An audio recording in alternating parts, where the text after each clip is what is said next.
Welcome back to the Iced Coffee Hour. My name is Matt Stonie, and so far the podcast has made $1 million. No, there we go. That's close. $1 million. I was thinking, my little Dr. Evil, $1 million. That would be nice. Yeah, it was $183,250. There we go. That's a good chunk of change. It is. It's decent. So thank you so much for coming on. Of course. It's been long overdue because you also live in Las Vegas, as do we. And we finally were able to get you to come on the podcast to share everything. You're going to give us all the details about how much you eat, how you're able to grow these videos, how you're able to grow an audience of 10 million. Give us all your personal finance details, how much money you make, your net worth.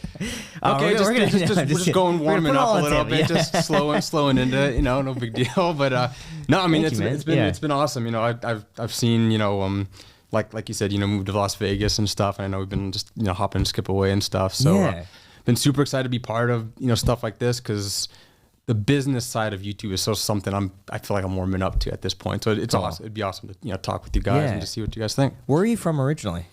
I lived in I was born in San Francisco. Okay. And I lived in San Jose my entire life for the most part up until we moved here. And it was largely a space affordability decision. Like it wasn't even so much for the taxes, which a lot of people talk about, which is obviously a huge perk. But we got 2 dogs and we were paying like $4,500 in rent for there's a little 1,000 square foot apartment in San Jose. And then, just coming out here, we're gonna get a lawn and it just made sense. Yeah. To provide everyone with a little bit of background, to do you some justice, okay? Matt Stonie, I've been watching him for, I don't even know, maybe like 8 years, 7 years now. Wow. It's crazy. He basically gets a lot of food and can eat a lot of food. And he also eats food fast too. So you're like a competitive eater. Yep. You got like 13 million subscribers or something ridiculous. The most subscribers I guess has ever had on our podcast. Not that we're counting or comparing. I think Zach King. Okay, sure. All Zach right, King, there we go. Zach Okay. So second most. Zach has but it's an honor to have you. We're Yeah. so excited. And thank you so much for coming on. Yeah, no, I mean, it's still wild to me that, like we'll talk about it, but like last year I got out a little bit more and did more collabs and met more people and did more, ventured out, tried to be, change it up from just filming in my own kitchen and stuff. But it's still mind-boggling to me that I went from just eating hot dogs and burritos and Michael Phelps' 12,000 calorie diet to being part of podcasts and stuff with guys like you. You got it. Wow. No, what are you talking about? We're in a podcast with guys like you. Jeez, you flipped this script. You flipped this. First of all, how did you get started with all of this? Did you know from a young age that you had like an ability to eat food? Or like, how does this come about? Because surely if were you 10 years old and you're just like, I have a gift for this? No, I mean, when I do look back, I was kind of a food guy. Like I distinctly remember I was at like one of my friend's birthday parties at Raging Waters and they got 2 pizzas and there was like 10 people and each pizza had like 6 slices or 8 slices. I'm like, not everybody's getting 2 slices. And so I took my pizza and I ate it fast so I can get a second slice. So I've always been I always love to eat food and stuff. But no, the competitive eating, it came out of nowhere for the most part. I mean, it all started, there's like a 5-pound burrito in San Jose. It was featured on Man vs. Food. And I saw Joey Chestnut eat it. And I was like, I got to try that. I failed a couple of times until I finally did it. But it really kicked off when I did a lobster roll eating competition. It was just a block away from where my grandparents were living. It was free lobster rolls, 10 minutes. Who can eat the most lobster rolls gets $1,000 in cash. And I was working the arcade that year. I was getting like $7 an hour. I made like $600 for the whole summer or something. And at the end of the summer, I ate a bunch of lobster rolls and made $1,000. And I was like, oh my God, I'm doing the wrong thing. I got to start like eating food. So, that's really the start of it. And then How old were you then? 21. Okay. You can't sign a waiver. Did you go to college before then? Or? 18. 18, okay. 18, yeah. Did you go to college? No, I mean, that was the summer before I started going to college. Okay. So I did about 2.5 years of college before the YouTube stuff really started to make sense to, change paths and stuff. But I did a couple years of I was all in like math and sciences. So I kind of worked with my competitive eating, took nutrition courses, anatomy, biology, and just coming up with weird hypotheses of like, how can I figure out how to eat 50 hot dogs and stuff, and how can I not be dead the next day and stuff. So when you ate the lobster rolls, something clicked for you and you're like, this is it. How did you learn how to do that? Like, did you train for the first thing you ever did? Yes. Yeah. Well, so I've always been like, I mean, everybody says I'm a competitive person and stuff, but like I did a lot of tennis and like stuff in high school and stuff. So I kind of had this like mentality, like I needed to prepare for things. So I ate like a bunch of broccoli and like zucchinis, steamed zucchinis and stuff just to like expand my stomach, cabbage and all that to prepare for it. And I think the big thing too was a lot of retired competitive eaters, they kind of scour the country for these amateur events and they try to just like, you know, collect $1,000 here and there. And so a couple retired competitive eaters, professionals, they were there and I knew like I couldn't just phone this in. So, and that was part of the also ploy of like, hey, I got something going on here because I beat the dude by half a lobster roll, and the adrenaline and everything of being on stage. I was like, oh, this is so fun. That's crazy to me that there are professionals out there who go to those events just to get the cash. It reminds me. That's crooked, man. I know. They do them, you do you type of thing. But it reminds me when I was a weird. real estate agent, there were people out there who only went to the open houses for the free food, and you would see the same people at this like every single week. You knew you advertised food, they would show up. It reminds me of these, these Grant, guys. You're criticizing them, but like 2 podcasts ago, you're the one who said you used to do that. I did. Well, listen, because they're going to come to mind. Okay. Somebody else's to do that. It's like a taste your own medicine type of thing. Exactly. You know? Right. So they won't come back next time. They'll feel bad about it. But that's interesting. So you didn't like, you prepared a little bit, but you wouldn't say you knew what you were doing when you prepared?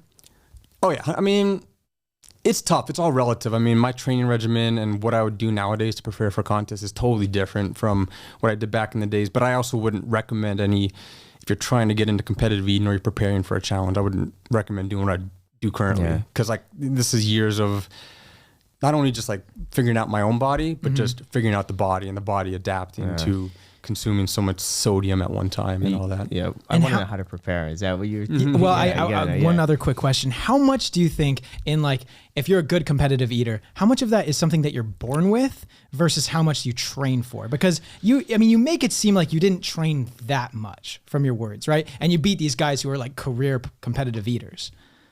I mean, I trained a lot. I mean, I think compared to a couple people on the circuit, I've always been I felt like I've had to work for I'm also one of the shorter guys on the circuit. A lot of the guys are like 6'3", 6'4" guys, so they got a bigger torso, bigger rib cage and everything.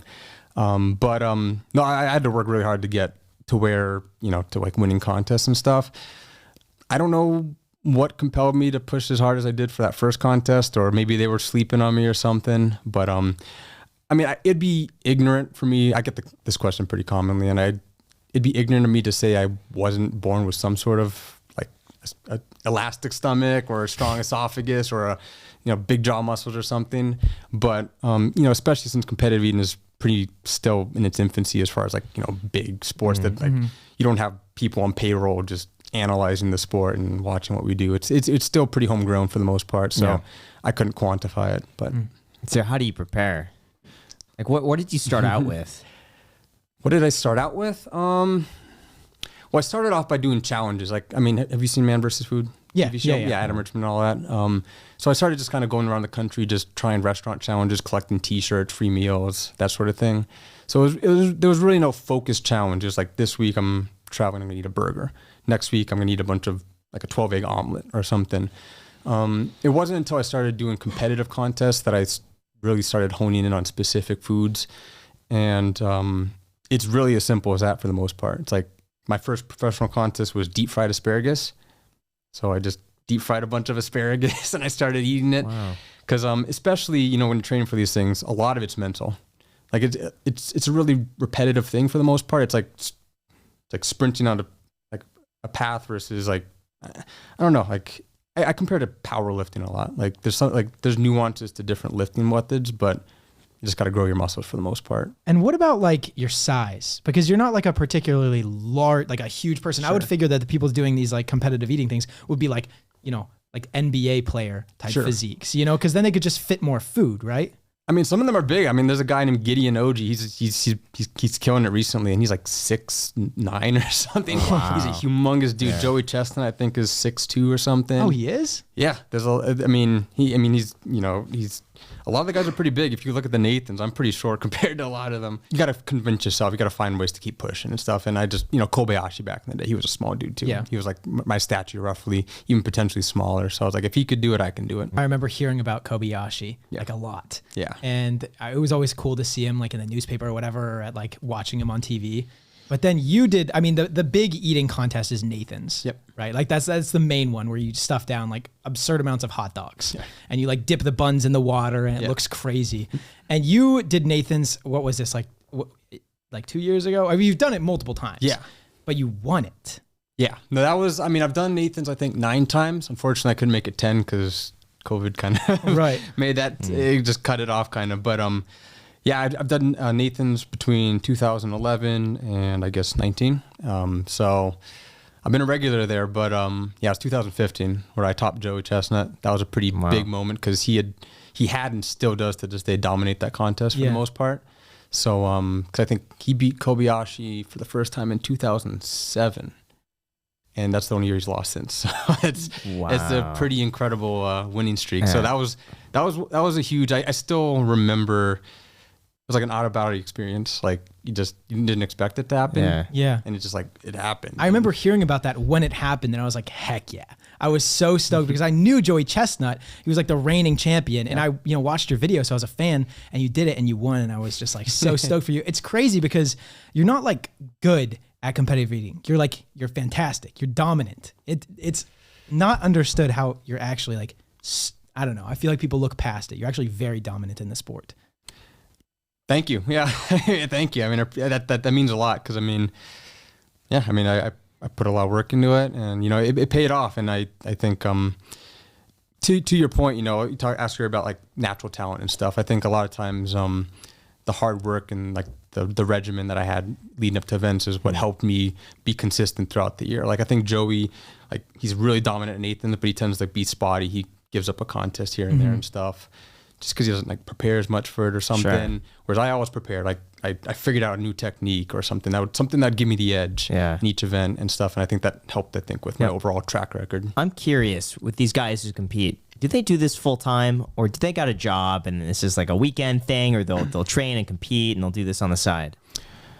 Most people, it's a side time thing, which is a love and hate relationship because I'd love to see the sport grow. I'd love to see more people be able to, it become more lucrative and people can make a career and focus. And that was the turning point for me is I knew if I was going to top Joey, if I was going to win Nathan's, the big contest, I'd have to commit full time. But most people, you can't. There's not a ton of money in the sport still. And a lot of people have lives and families, which, like I said, is bittersweet for me because it also makes it fun because a lot of people just do it because they love doing it and stuff. So it's a great group of people to hang out with and interact with. But I'd say, myself, Joey, Mickey Sudo, women's female champ, she couldn't compete last year, so former female champ, but she'll be back. Or in Kobayashi. Yeah, there are not too many people that do it full time. Yeah. If anything, there's more competitive eater YouTubers that do it full time, which is, and not to be snobby or anything, it's kind of weird because competitive, it's YouTube is not you're doing it yourself type of thing. But that's the phrase that sticks. So got it. Yeah. So to give people an idea for Nathan's, how long do you have to eat hot dogs, and how many hot dogs did you eat in your most successful year? You have 10 minutes. 10 minutes. The contest used to be 8, but then when the numbers got high, or no, it used to be 12, and then they brought it back because they're like, too many hot dogs. Yeah, right. But they haven't changed it since, even though the record's gone up. No, I did 62 the year I won. Oh my God. 62. So what is that? How many, what's the average per hot dog? 62. That's one every 10 seconds. I mean, yeah, roughly. I mean, it's much faster. Like the math behind it traditionally is by 3 minutes, you have to be halfway done. Oh my God. So by 3 minutes, if you hit 31, you're on pace for 62. Oh my God. Because you slow down, it gets miserable. Your jaw gets tired, you get full. It's not only that. Oh, so you get full. That is definitely a component of competitive 100%. eating. How do you not throw up? I'd get to the point where does that disqualify you if you throw up? Yeah. If you ever they call it a reversal forcing on the stage, and it's one of those things where I guess, and this is where competitive eating is not as pretty, behind the scenes. Is like I push my limits harder behind in training and stuff. So when I go on stage, I'm 100% ready for it. So I do like 12, 15-minute practice runs just to push my limits so that when I go on stage, I'm not doing something I've never done before. I'm not in unfamiliar waters, you know, so. And how many hot dogs would you say into the 62? Would you say until you like start feeling full? I mean, God, that was so long ago. Nathan's is a weird one because everybody prepares for it so much. It becomes almost like riding a bike. By the time you're up on stage, you're just kind of in autopilot. But I distinctly remember it was a contest I prepared for, but not too much. It was a brand new contest. They only did it 1 year, hard-boiled eggs. And I think I ate 121 in 8 minutes or something like that. It was so bad. Holy Like that was, cow. I mean, I've done some impressive stuff in my days, but I just remember I was getting full. And I look back, I was like, okay, I'm getting full. Where are we so far in the I look back, it's like 2.5 minutes into the contest. And I was like, this is gonna be like a long night out here. So it changes. You know, I think if you're more prepared for something, you mentally know what's expected. You lost that one? Yeah, unfortunately. Second place to Joey. Wow. So when you eat hard-boiled eggs, do you chew them? I would assume. I chewed them. Yeah, I think. Okay. I forget what I was doing. It was pretty fresh. I think Because they're kind of slimy on the outside, so I feel like you could just swallow it. Because if you chew it, it's dry on the inside. You get the yolk and if you everything. chew it, I would imagine it's more compact than just swallowing them whole. It's always between what you two guys are saying, because you can't chew too much, but if you don't chew too much, it doesn't sit well in your stomach. So I think Kobayashi has the Guinness record for eggs, and I think he just swallowed them in that. There's like a video of him just going, and I think during the contest, you could tell Joey was chewing a lot less than I was. Huh. So Just swallowing them. like retrospectively, having those eggs, they wouldn't sit properly if they were whole. So that a makes little bit of sense. chewing. I'm curious, how many people after they finish, have a reversal You have to use the restroom, right? Yeah, and you then gotta go to reversal in the toilet. bathroom? Because Yeah. I don't know if I would be able to eat that much and then just be like, all right, I'm going to chill. but you haven't trained. That's the- true. Yeah. That's true.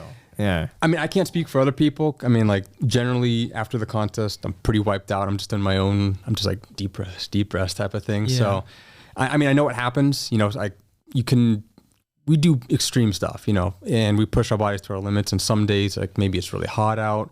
Maybe the food's like sweet stuff's just pretty rough. Sometimes just like sweet contests, so much sugar. But for the most part, I mean, like I said, I push my limits in practice so that nothing bad happens on stage. So generally speaking, after you catch a breather, and that's another, it's not the direction of this podcast, I feel like, but it's talking about the intricacies. It's like, it's really hard to keep like oxygen flowing through your system because you're using the same pipe. So like the breathing and stuff is something that can choke you up. And like sometimes after an event, like all you need to do is just breathe a little bit. Yeah. I never And thought you'll feel about that. good. You'll feel a lot better. Yeah. Is it ever dangerous to like not obviously like you could choke and stuff like that, but to eat so much food and to like stretch out your stomach? Oh, of course. I mean, it's doing anything in excess, in extreme. Like tennis people get tennis elbow. Like tennis players get tennis elbow. Like MMA fighters, that's obvious. Football players, with head concussions and stuff.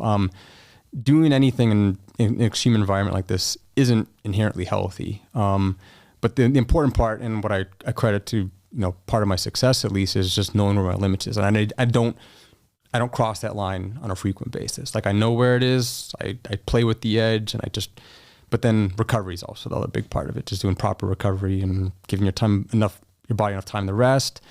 In my case, diet, exercise, and all that stuff. So it's not healthy. I wouldn't, like, if somebody's saying like, is what you do healthy? Of course not. Like we're eating an excessive amount of food, but there's plenty of things that people do that aren't healthy. It's all about moderation. Right. And you're pretty fit too. So I'm assuming you probably have like a pretty gnarly like workout routine and stuff. I don't feel too fit. I feel like I've been slacking off a lot because I found that diet is more helpful long-term because just the taxation on the body. Yeah, right. It's like impossible to go on the treadmill and see 10,000 calories on the treadmill. So I found diet's like the best way to handle what competitive eaters do because you can't physically work off that much I used to do it a lot more, but then I would just feel like garbage in the off season. I'd just be like fatigue and just like not, sleeping right and stuff. So as of recently, you focus on diet, take a couple extra days off if you need it, and just listen to your body. But first, I want to thank our sponsor, Grammarly. It's crazy to think that it's already the 3rd month of 2022, yet I feel like I've already sent out 6 months worth of emails. Where is the time going, and how do I get it back? Well, Jack, if you want to save time writing emails, just install Grammarly. Sorry guys, Alex isn't here for this. I just have to improvise. Grammarly is an all-in-one writing tool that helps you communicate clearly and effectively, even when you're short on time. I mean, just ask Graham. Ever since I installed Grammarly on his computer, he's been able to write scripts and send emails in just a fraction of the time. Grammarly is just like having a professional writer go through all of your work 24/7. Their free version is also amazing since it protects you from basic spelling, grammar, phrasing, and punctuation, but the real magic happens when you upgrade to Grammarly Premium. Grammarly Premium offers clarity suggestions and even full sentence rewrites to help you clearly convey your message and avoid miscommunication. Asking out your next Tinder date via email? Well, Grammarly's built-in tone detector can help you sound as confident, professional, or as formal as you need. They also offer vocab suggestions to help replace overused words, phrases, and also words. You really do need Grammarly, man. Get through those emails and your work quicker by keeping it concise, confident, and effective with Grammarly. So check out Grammarly.com/icedcoffee and sign up for a free account. And when you're ready to upgrade to the premium account, you can get 20% off just for being a listener. Once again, that's 20% off Grammarly Premium at GRAMMARLY.com/icedcoffee. Thank you so much, Grammarly, for sponsoring this episode, and back to the podcast. When did YouTube come in? It came How in did you kind start of doing that? Yeah, no, I mean it's always weird to describe it, because I feel like especially nowadays a lot of YouTubers, they've been wanting to become a YouTuber, and they're saying like, I'm going to become a YouTuber. It was never so cut and dry for me. Like I uploaded my first lobster roll contest, and I uploaded the challenges I did because I saw Man vs. Food, and I saw what he was doing there. I enjoyed the content.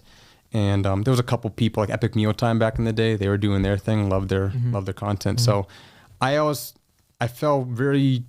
It didn't take long for me to fall in love with the process, the creative process of taking this event that I thought was fun, like a 30-minute. It took me 35 minutes to eat a burger. It was fun for me. I was adrenaline, everything. Yeah. I watched the tape back. It's boring. I'm just sitting there smacking for 35 minutes. Yeah. So my first videos, I was putting like my favorite music, just and speeding it up and through it. And I just there's something super rewarding and super interesting to me to like make this content more palpable for. I wasn't even thinking about a broader audience at that point, but it was like even for me, just like making it more entertaining to watch, but not losing any context either. Not like just doing like long cuts and stuff, just like figuring out how to package it in more condensed form. So it just evolved, I think I just, video started taking off. The Michael Phelps diet challenge, that was my first viral video. And I was like, explain that. I know I've crazy. seen it, but yeah. Absolutely crazy. Explain the challenge or going viral? Explain how you came up with the concept, how you filmed the video, when did it go viral? How did that change for you? I think I forget. I think it was 2012 when I posted it. But I mean, Michael Phelps, he was Olympian, doing everything crazy. He was, headlines and everything. And he posted something about his 12,000, it's crazy 12,000, which apparently later he said he's like exaggerated about or something. No. But no, I mean, who would want to eat that much food? On a normal basis. I get it. But he posted it, and all the news were like talking about, it's 12,000 calorie diet. The best Olympian in the world eats 3 pizzas a day, and like all this The Rock did the same thing. Yeah. He posted he eats pancakes and pizzas, and so being in the competitive eating space, I was like, oh dude, that sounds like I want to do that. It's like it sounds fun. So I just bought the food, bought a swimming cap, stupid, put like goggles on, just played the part a bit, and that was my first viral hit. I don't even remember how I interpreted that or like digested information. That was obviously mind blowing to get 1 million views on a video, but there was never a point in time really, for the most part, outside of when I kind of stopped doing schooling, where I was like, this is what I'm doing. It was always progressive. I was always like, is it fun? Does it pay? Can it pay the bills type of thing? Am I enjoying it? Am I making progress? And I mean, it's like I started off at the top saying, I'm still learning the business side of YouTube and everything. Like it's just constantly evolving. Yeah. So when you were posting YouTube videos, did you have a schedule? No, I've always shot, and I still shoot for like 1 a week and stuff, and never really had a schedule. I feel like to me the most important part was conveying to my audience that there would be more content, and that there was going to be something that's coming. Maybe it comes in a week. maybe you get 2 this week, maybe you have to wait a month or something, but that there'd always be something coming to look forward to. And if you waited longer, I'll post a better video or something. I got to do something bigger, you know, like, and it's not something this week. It'll be better next week. Right. Yeah, exactly, type of thing. So, you know, there's always been that pressure of, you know, if I take a break, I gotta come up with that banger, you know. But so I've never adhered to a schedule, and I think it's always something I've been wanting to do, just for my own sake, you know, just being on a clock, you know, human psychology, just trying to not be scattered all the time. But yeah, I mean, I think right now I'm trying to shoot to do like 2 to 3 a month. Got it. But at what point did you realize YouTube was full time for you, or that you could do it as a career? Because you mentioned going to college for 2 years. Yeah. Did you drop out? I guess that's the term you'd use. I just stopped. I remember I was just sitting in class one day, and I was just like, I was looking at a petri dish like mold, and I was just like, I want to be thinking about my next challenge and making my next YouTube video and stuff. So, I don't vividly remember when I said like, this is a career sustainable. Yeah. I remember seeing my first AdSense as like $10 today. I was like, oh my God, I made a $10 bill today. Yeah. I remember that distinctly. I don't really recall. I mean, I remember the first time I cracked 100 grand in a year, and I was just like, damn, dude, this is something serious. And how long did it take of you doing YouTube to crack $100,000? I want to say 13, 14. It's like maybe 4 years on YouTube to get to that point. And I think that was also combined with the competitive eating. Yeah. Because I would say probably until like 17, 18, I was still priority competitive eater. Yeah. Like YouTube was still just that. I mean, I took it seriously, but it was still like if it was between you making a YouTube video or preparing for a contest, it was always preparing for a contest. So it wasn't until like 17, 18 when things started really blowing up. The channel was millions of subscribers, where I was like, you know, maybe I'll skip this contest because I got to pick and choose my battles so I can focus on the YouTube side of things. Yeah. How do you pick what you're going to eat on YouTube? That's a tough question. Gut feeling at this point. I don't have like a rigid methodology for what I pick. I try to keep it switched up, like sometimes spicy, sometimes large, quick, fast, savory, fast food, homemade cooking, you know, just trying to just give variety and stuff. But yeah, that's the golden question all the time. It's just like, what's that next video that people are going to make people happy? Or sometimes it's just like, hey, what's that video that's just like the trending stuff too, because you did the Mr. Beast chocolate thing, and I noticed that did particularly well for you, which is smart, right? Yeah, like that's what you. No, that was cool. That was the first time I've ever gotten like product early to like stuff. And like, we've been trying to work and like reaching out to like fast food places, like if they got like the Travis Scott meal or something coming up, just getting their hands on it a little early and stuff. It's tough working with food establishments with competitive. Do they not take you seriously? Because I feel like for like if Subway came out with a new like meatball marinara or something like that, like them giving it to you to put in a video, that would be massive promotion. I mean, from my vantage point, it's a no-brainer. If an opportunity like that ever came up, it's okay. I mean, there's a little history to this. So I remember one of my original viral videos. It was back in like 2013. I ate 4 Chipotle burritos and a Diet Coke or something, blew up or whatever. And it was like, no big deal, but it blew up. And I remember seeing like on Twitter, Chipotle, their handle replied to somebody, said, hey, check out this video, Chipotle. And they're like, we prefer to see our burritos enjoyed. I was like, oh, are you okay. Serious? Did that hurt at all or no?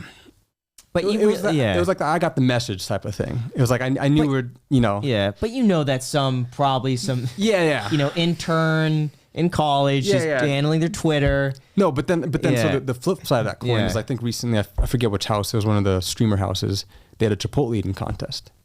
I was like, okay, you know, things might be changing a bit. And I think, you know, that was when I was fresh too, it was 2013. Yeah. And, you know, I think there's a hesitancy because even I battle with it, is like, how do I make what I'm about to do appealing and not gross? Like I filmed the zombie video. I promoted a video game recently. It was a zombie game. And I was like, they wanted me to eat like ribs and like, like how do I make this so people don't like hate this video and just feel grossed out by it? That's hilarious. And I was like, okay, I'm just gonna show all the beautiful barbecue and stuff, and then I'm just gonna cut through the eating, you know, and stuff. So it's a trick, and it's been a challenge. Like we're talking about like the ASMR, like smacking our lips. Like I leave some in there so they know what's going on, but I don't go full blown Right. ASMR. Right. You know. Yeah. So it's a trick, and I feel like as with I've seen YouTube over the years, it's like just traditional companies and media just warming up to the idea Really? of the value. So they've not reached out to you as like the go-tos. They do influencer marketing. Chipotle does. Like David Dobrik, he has the Chipotle deal. Yeah, but I feel like this is just as good, if not like. I wish I had a gold card or whatever they call it. Yeah. That'd be pretty cool, I'm not out there looking for that. Like, at the end of the day, it's a trade-off at the end of the day, and if it happens, it happens. Like Yeah. I'm going to roll with the punches. You know what would be a match made in heaven? Houston and him? Houston. Yeah. Oh, Do you know Houston my Realty gosh. Exotics? He's a YouTuber here in Vegas. Yes. Okay. He has he rents out cars and stuff and tells crazy stories about people who drive his cars. Yeah, off he had cliffs. one of the most successful podcasts on here. Okay. We were blown away. Yeah. It was so good.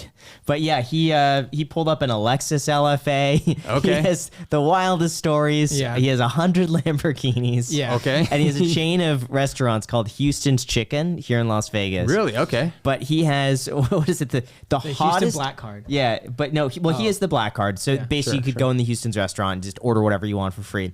But he has the hottest chicken or the hottest food on record. What is it, like 2 million Scoville units? I don't know what it is, but it's something very it's hot. crazy that you have to sign a waiver to get this Yeah. thing. Like And he's you reject- could just go down in the franchise and just Yes. order Yeah, it? he's Really? rejected people when they try to order it too. Okay. Yeah. Yeah, like children. will Yeah, want like it. a child, Yeah. like a mom wanted Yeah. a child to get it or whatever. Yeah. But if you did that, we could put Hey, you in touch with Houston. I had no idea. And dude, that's on the short list now. I mean, that's right down my. I mean, yeah. spice. I have a weird relationship with spice because when I started, I was like, no spice. I gotta take care of my stomach Yeah. and stuff. But damn, those videos do good. Yeah, those spicy they do. challenge Yeah. videos, This they is do the thing. so good. If you ate the hottest chicken sandwich, you did like 10 of them.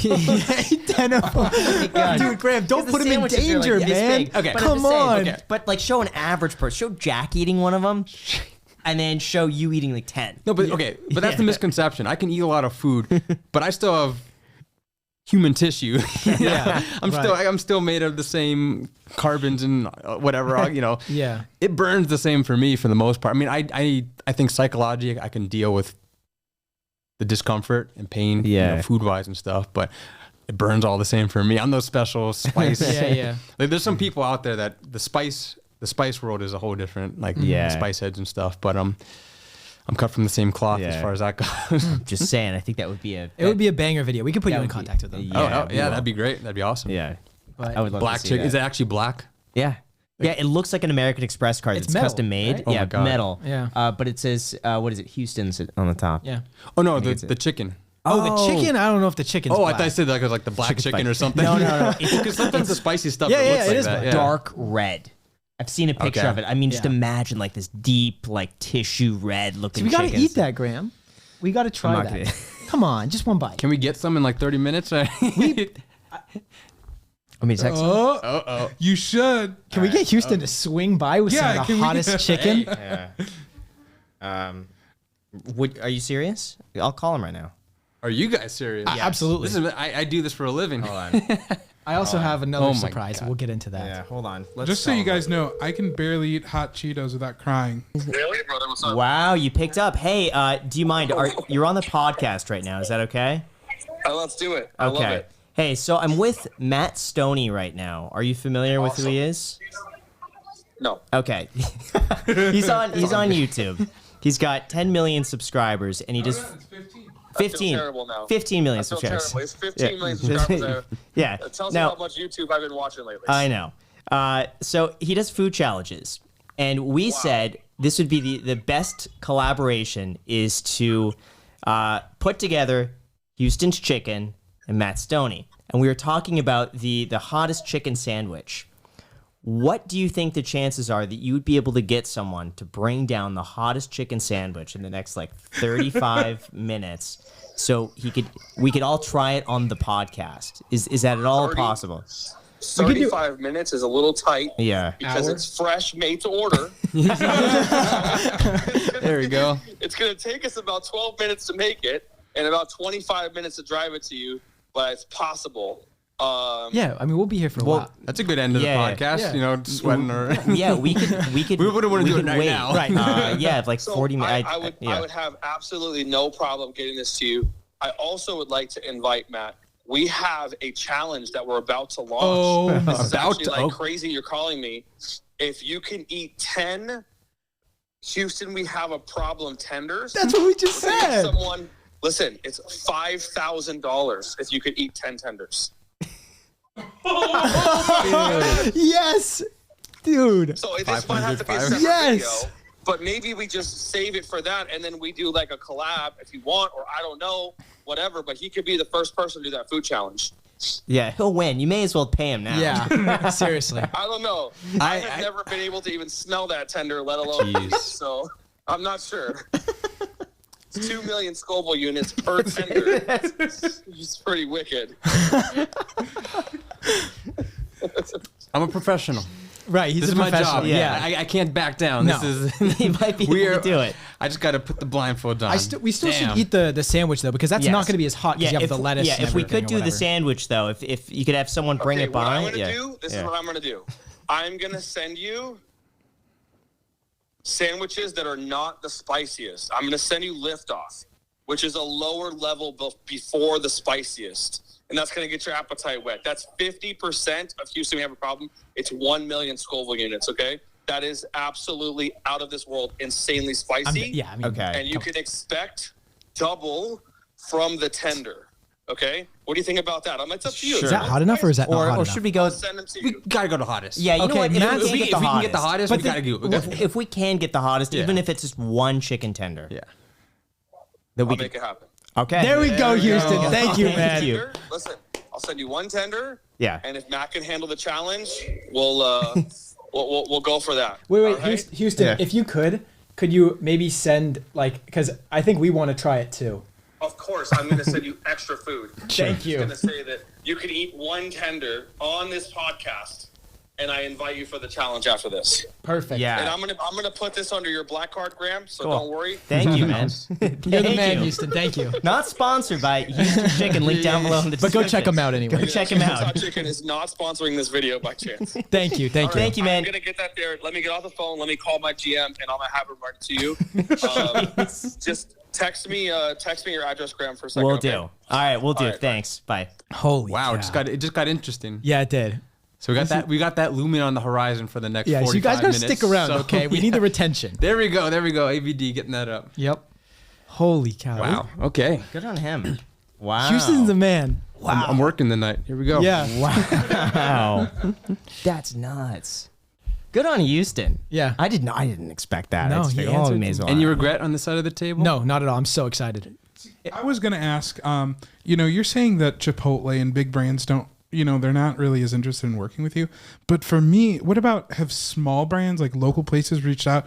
Because think about it as a local business owner to have Matt Stonie coming into my restaurant to do like whatever challenge early.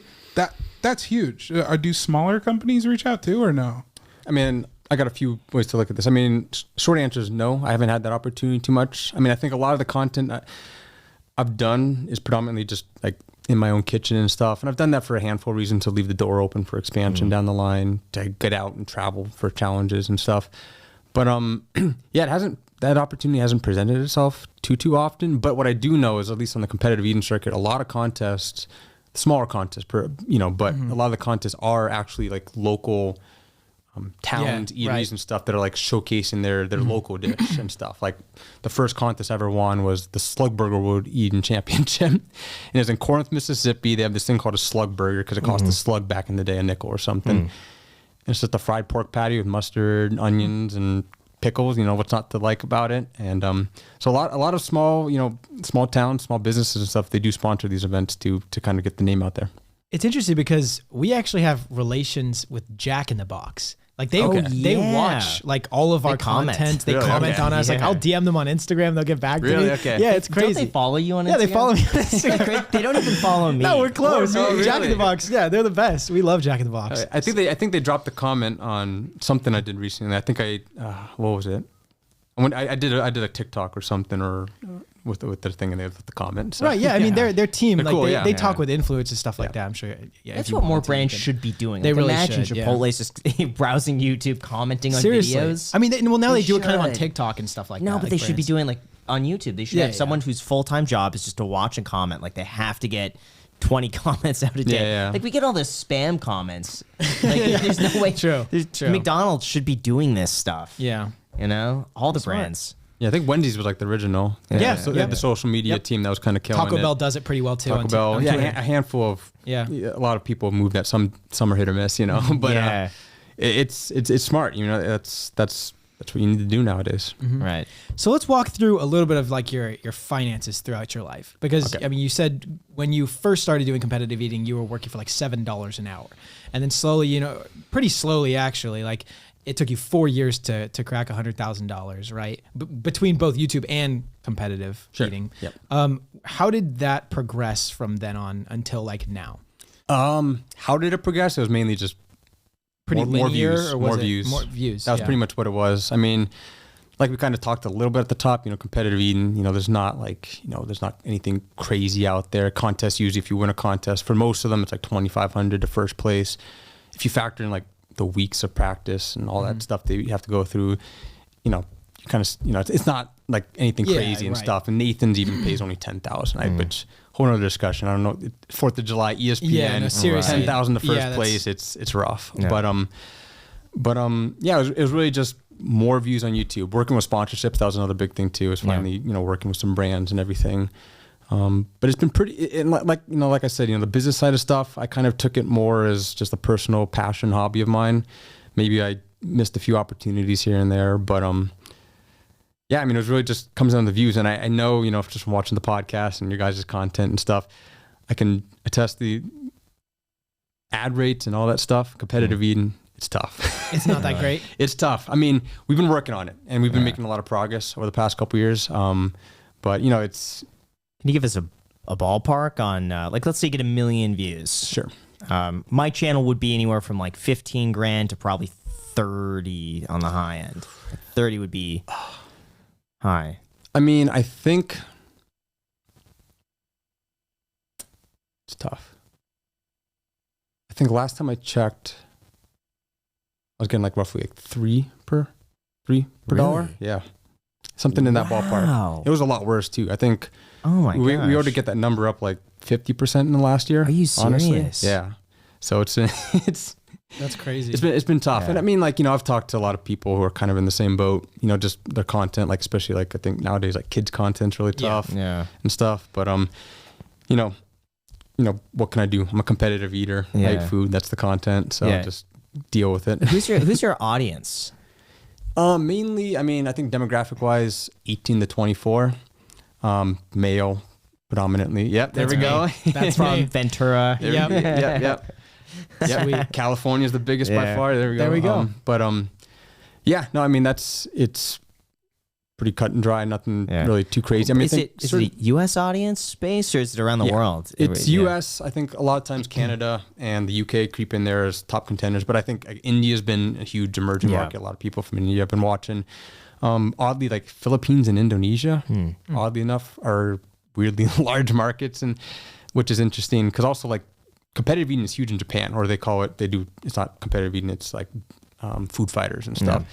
But I guess they have their own market because like, I haven't figured out how to get into the Japanese audience yet. So, but yeah, I mean, that's pretty much it. Just male, 18 to 24, the main market for the most part. That's interesting. I thought ad rates would be at least higher. Yeah.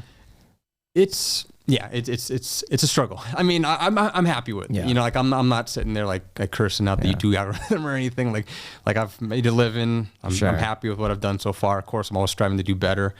But you know, there's some case studies. Like last year, I did a chicken sandwich tier list video, and that thing got like 7, like double what I'd normally get on ad rates and stuff. So just like figuring out like fast food always does well. Like I've seen that. It kind of makes sense. Why But, do they advertise on your videos and stuff? I don't know. I mean, I don't watch my videos to get those ads. But I mean, I guess that's probably something to do with it. Like That was Don- the month he was just refreshing all the Yeah. time. Yeah, right.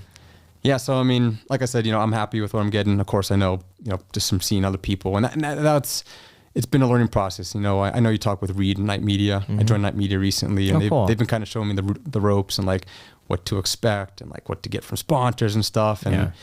I remember like I forget the year. It was like years ago. I was getting at the time I was like stoked to get sponsors, but retrospectively they were they're pinching pennies on me. I Yeah. was getting just cut at the knees and stuff. And then my girlfriend actually who helps me out and works with me now, she saw other people, like she watches like makeup tutorials and where they get good returns. Yeah. And she was just like, what are you saying? You got this much? And I was like, that's what I get. And so she helped me out and helped turn that around a bit. But yeah, I mean, I can't complain, but we're always striving to move upwards. At this point, do you try to ensure that every video has a sponsor in it?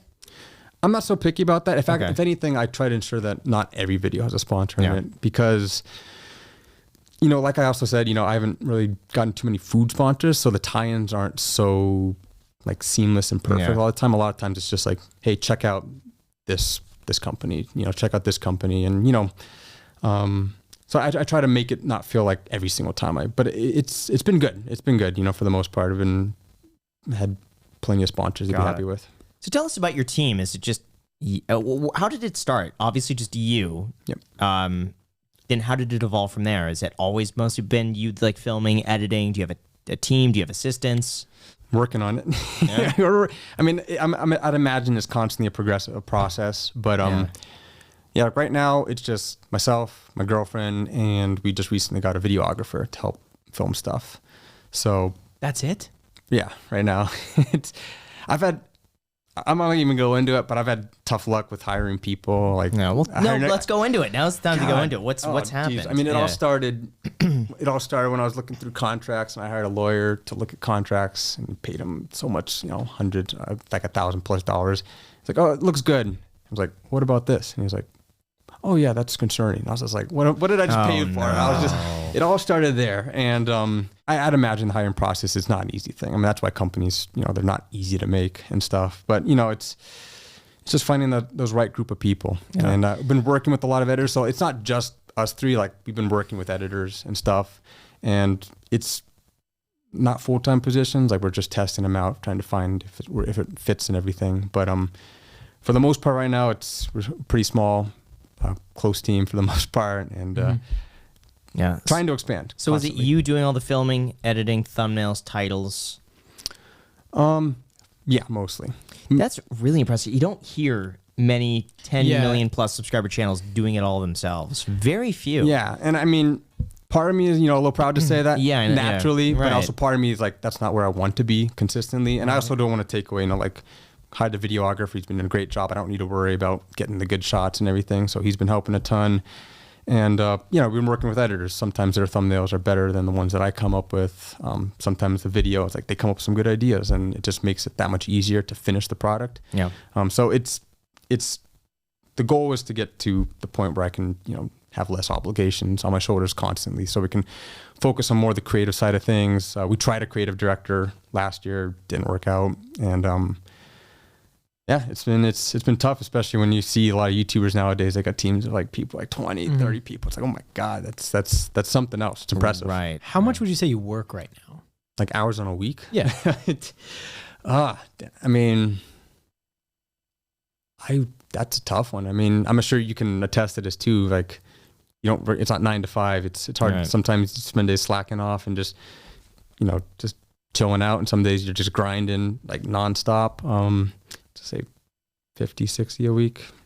That's not I totally before, but we understand. That's it's the same for us. There's no 9 to 5. Yeah, I'm almost thinking for your content though, if it's working, you don't necessarily need to hire more people. If it's the system's working. I'm always a fan. If it's not broken, don't try to fix it.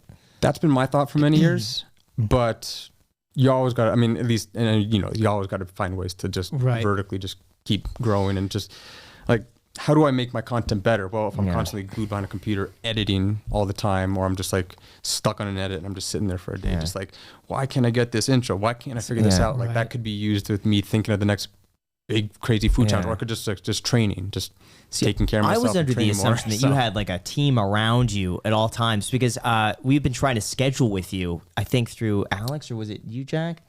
I was doing for months, and he's like, Matt has this schedule available, and it was like 3 months in advance. This month, between these days, let us know if that works. And we're like, yes, that works.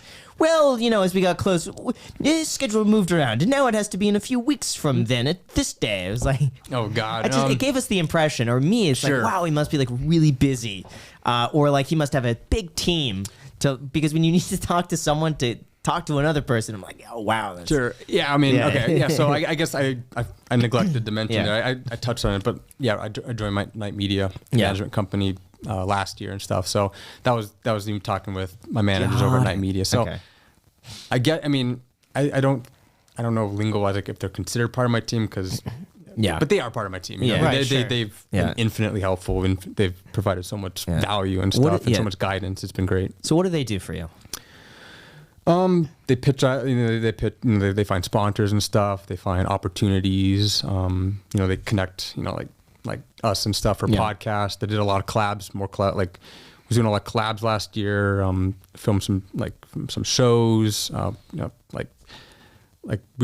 got the C3 the Poke Bowls that we're launching. Like they were the ones that kind of had those connections and pitched, I guess, myself out there. So no, they've been very helpful in that regards, and also just giving guidance.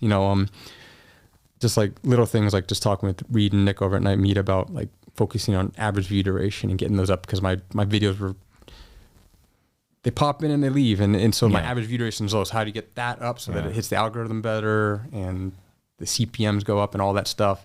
So just it's like looking at thumbnails and being like, why would you do that? Or this, like you should do this, and just like being a mentor in many aspects as far as like especially the business side, but also just in general, just being successful on YouTube. How is that for you, let's say? Because I would kind of think to myself, if you built up a channel to 10 million, it would be really hard for me to take advice. Because I'm like, well, obviously what I was doing was working. Could it be better? I'm sure everything could always be better.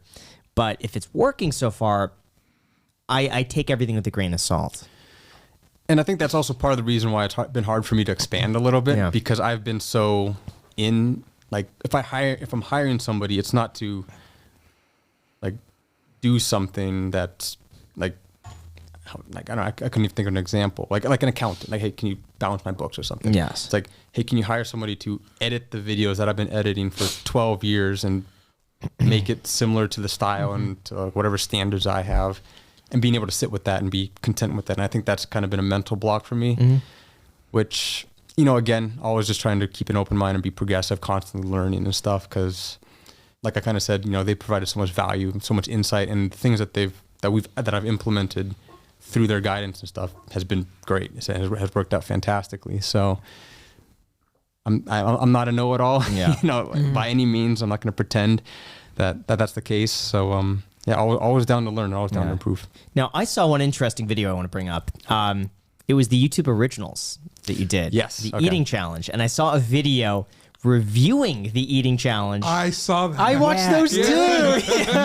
Yeah. I don't know, whatever that video, it popped off. Yeah. Because it was like your face almost crying in the thumbnail. Have you seen this? Have you seen You saw that video? Matt, I think it was like Matt Stonie didn't deserve this or something. Yeah, that was it. Yeah, that was it. That was the video. And I remember clicking on it. It was like, oh no, what happened? I'm thinking like it's this major scandal. I know. And I click on I was it. nervous. Watching, I was nervous too. I was scared for you.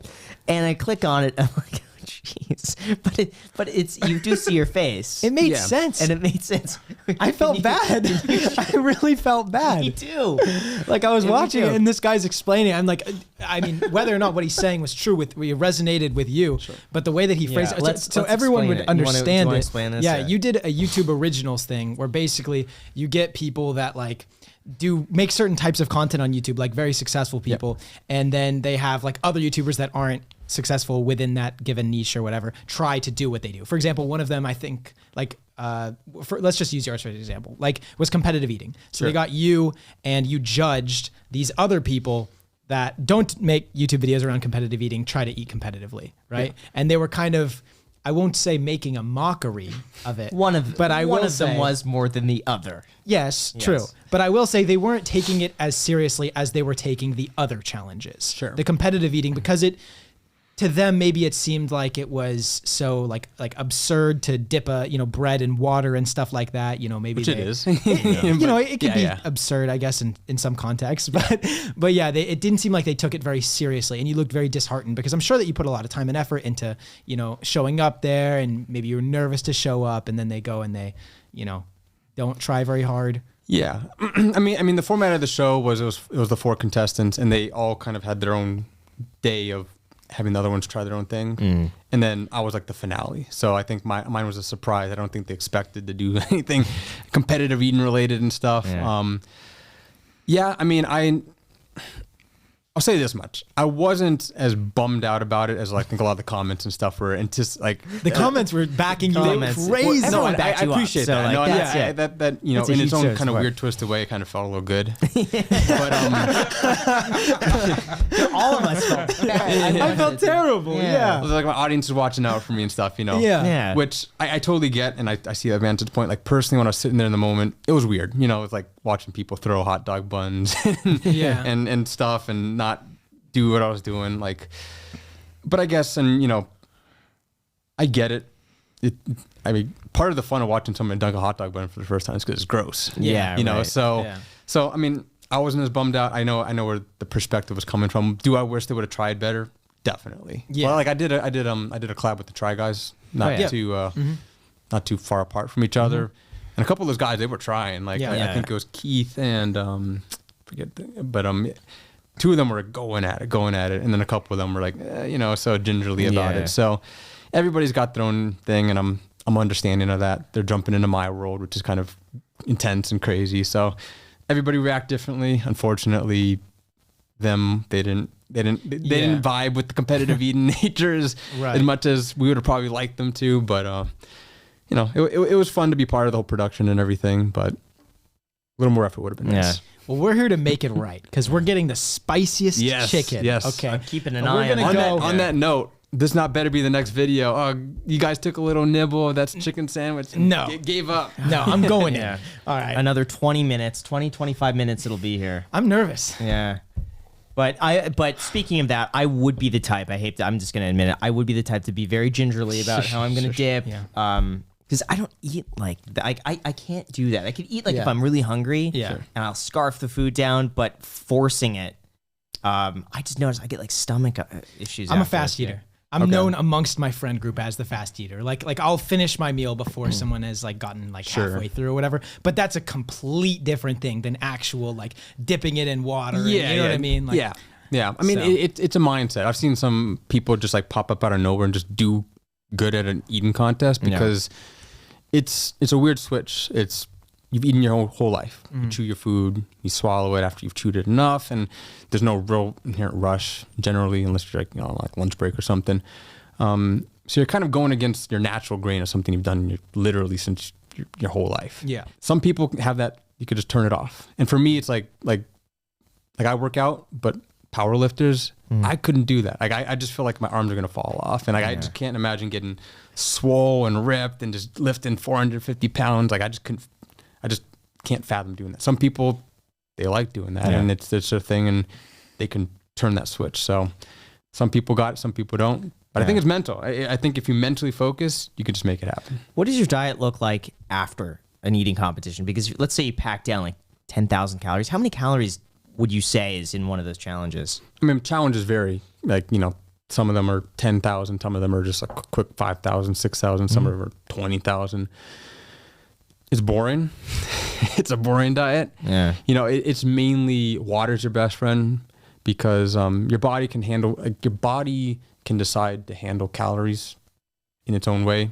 Like, not to be gross about it, but your body can only physically absorb so many calories. That's just the way it works. Mm-hmm.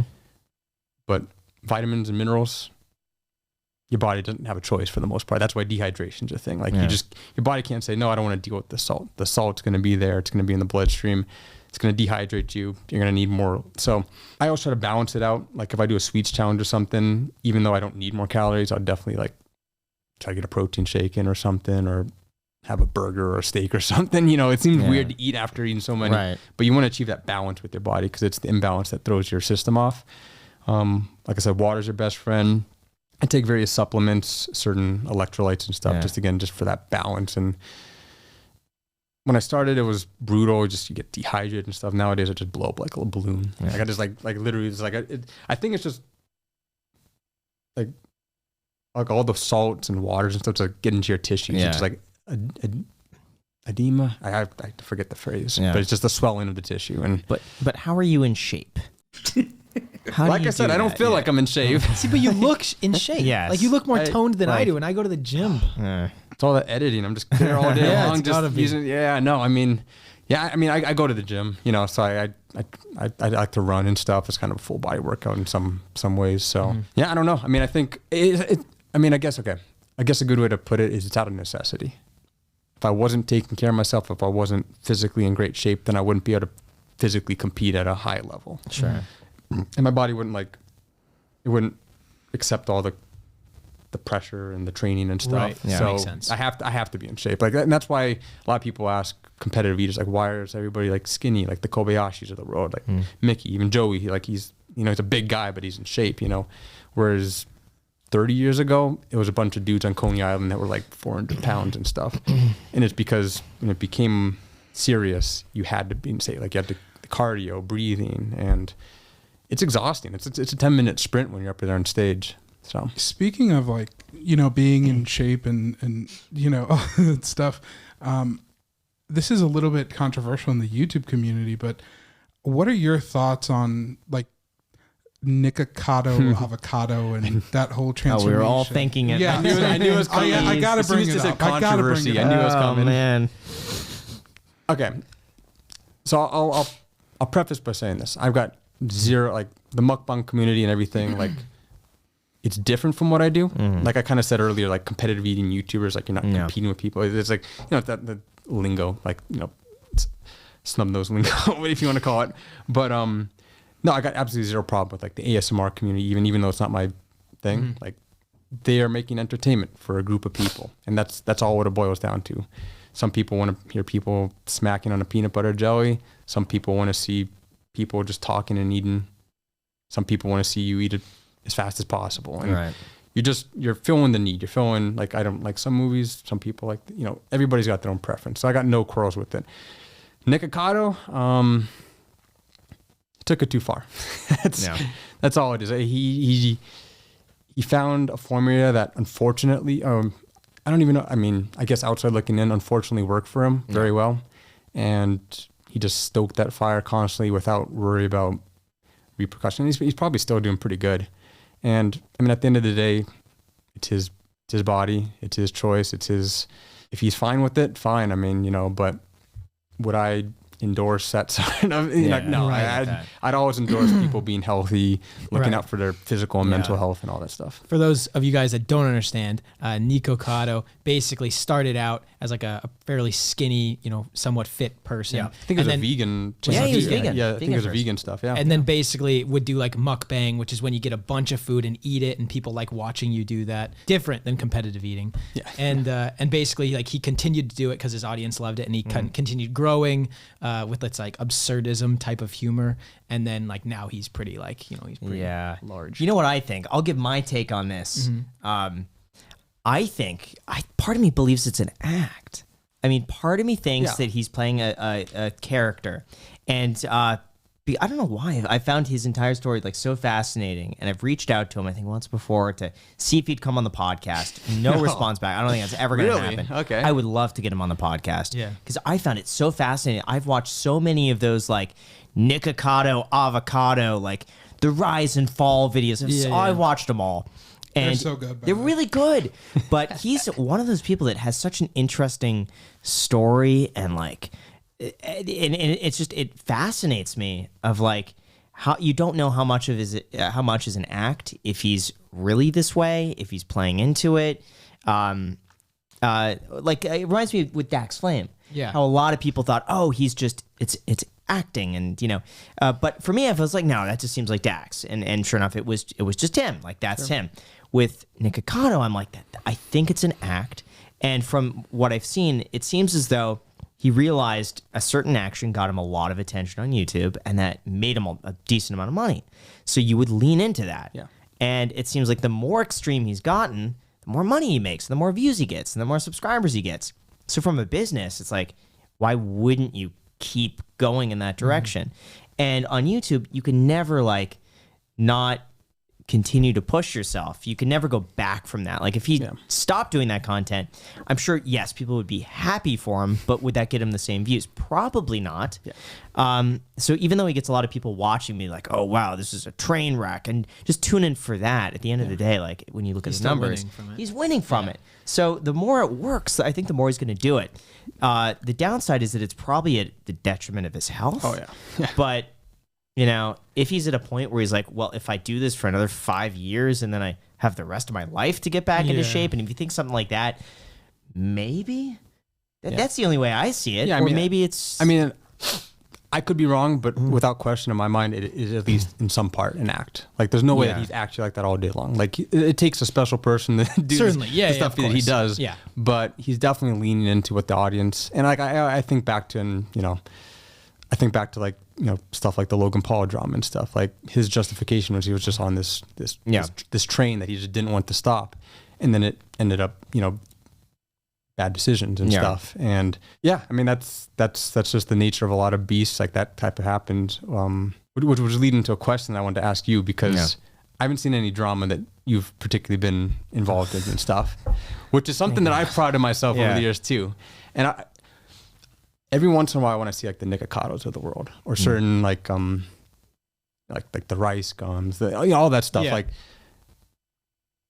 I don't want to say I'm not jealous, but there's that part of you that's just like, am I doing something wrong here? Do you ever get that itch? No. Controversy. Let's just say controversy. Let's not say like full blown. You're on TMZ, like you're bad. No, news oh my gosh. Just like do something that just are you like talking drama? No, I think it's any sort of drama for the most part. Yes, it's good in the short term. I think in the bad term, long term, it's bad. Sure. And I've tried.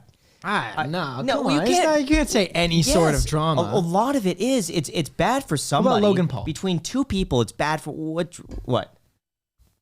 You know, The whole issue? Yeah, I mean, look at him now. People love to watch that's his the key. personal growth. But that's the key. It's like as long as you can prove to people you're changed and you're different, but you people don't love it. But you could change and not go through that. Like if you have the choice to work on yourself and better yourself without that, I would much rather do it without that.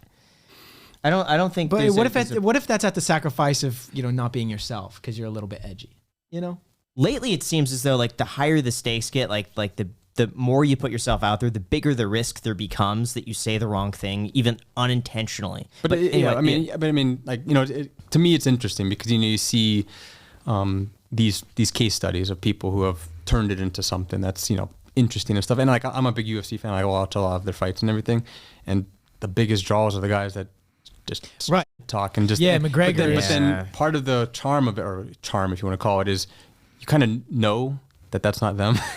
I think you see a lot of people like Colby Covington just did a fight, and he's all like MAGA hat, Trump's. He's like this ridiculous character, and people hate him for it. And like the Floyd Mayweather too.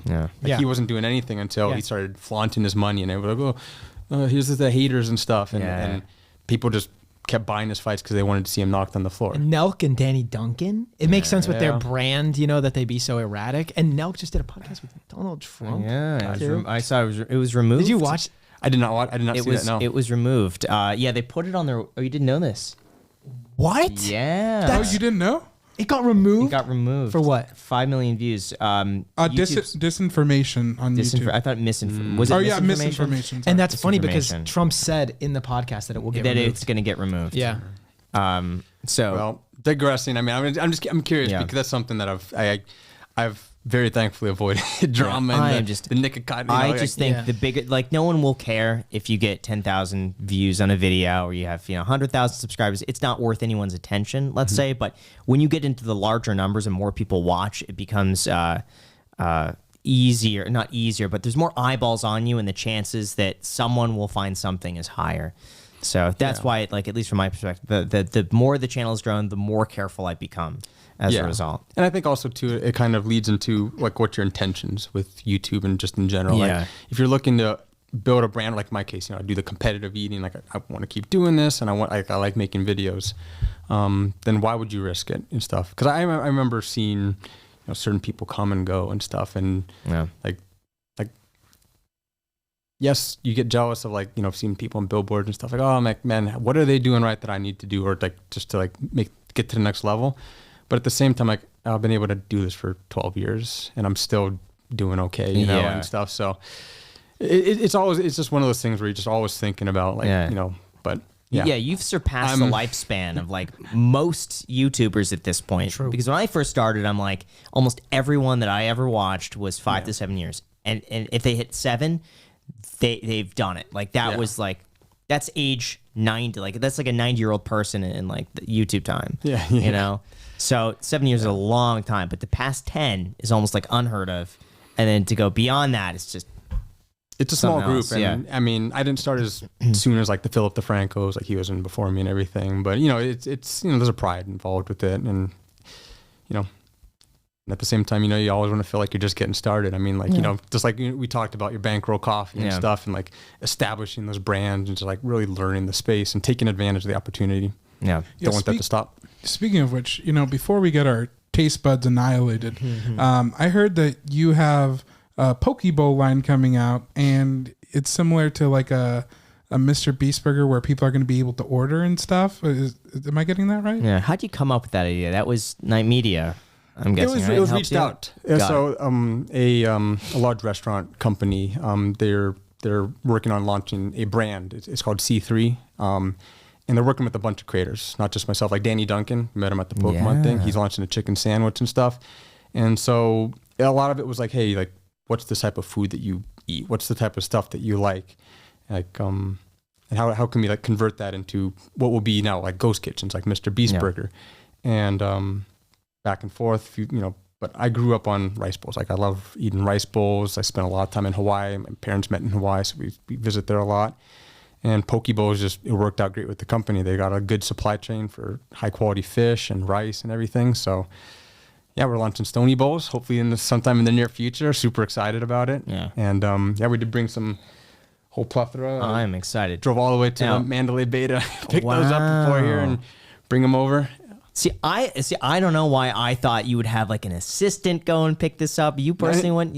I was surprised you came here alone. Yeah, I was a little late. Usually that was awesome. Usually Sometimes people show up with entourage. Yeah, the upper upper echelon Upper. people, but like they'll show up with like an assistant or a videographer or something like that. Have you ever like a lawyer sitting in the room or something? Has that ever happened? Close. Yes, Okay. close to that. Sure. It's kind of awkward because we'll ask a question. They'll, Yeah. can I answer this? Yeah, that's how. And they're like, Yeah. we would rather you not. Yeah. yeah. Sorry, I can't. Like, I heard them. You don't have to repeat what they said.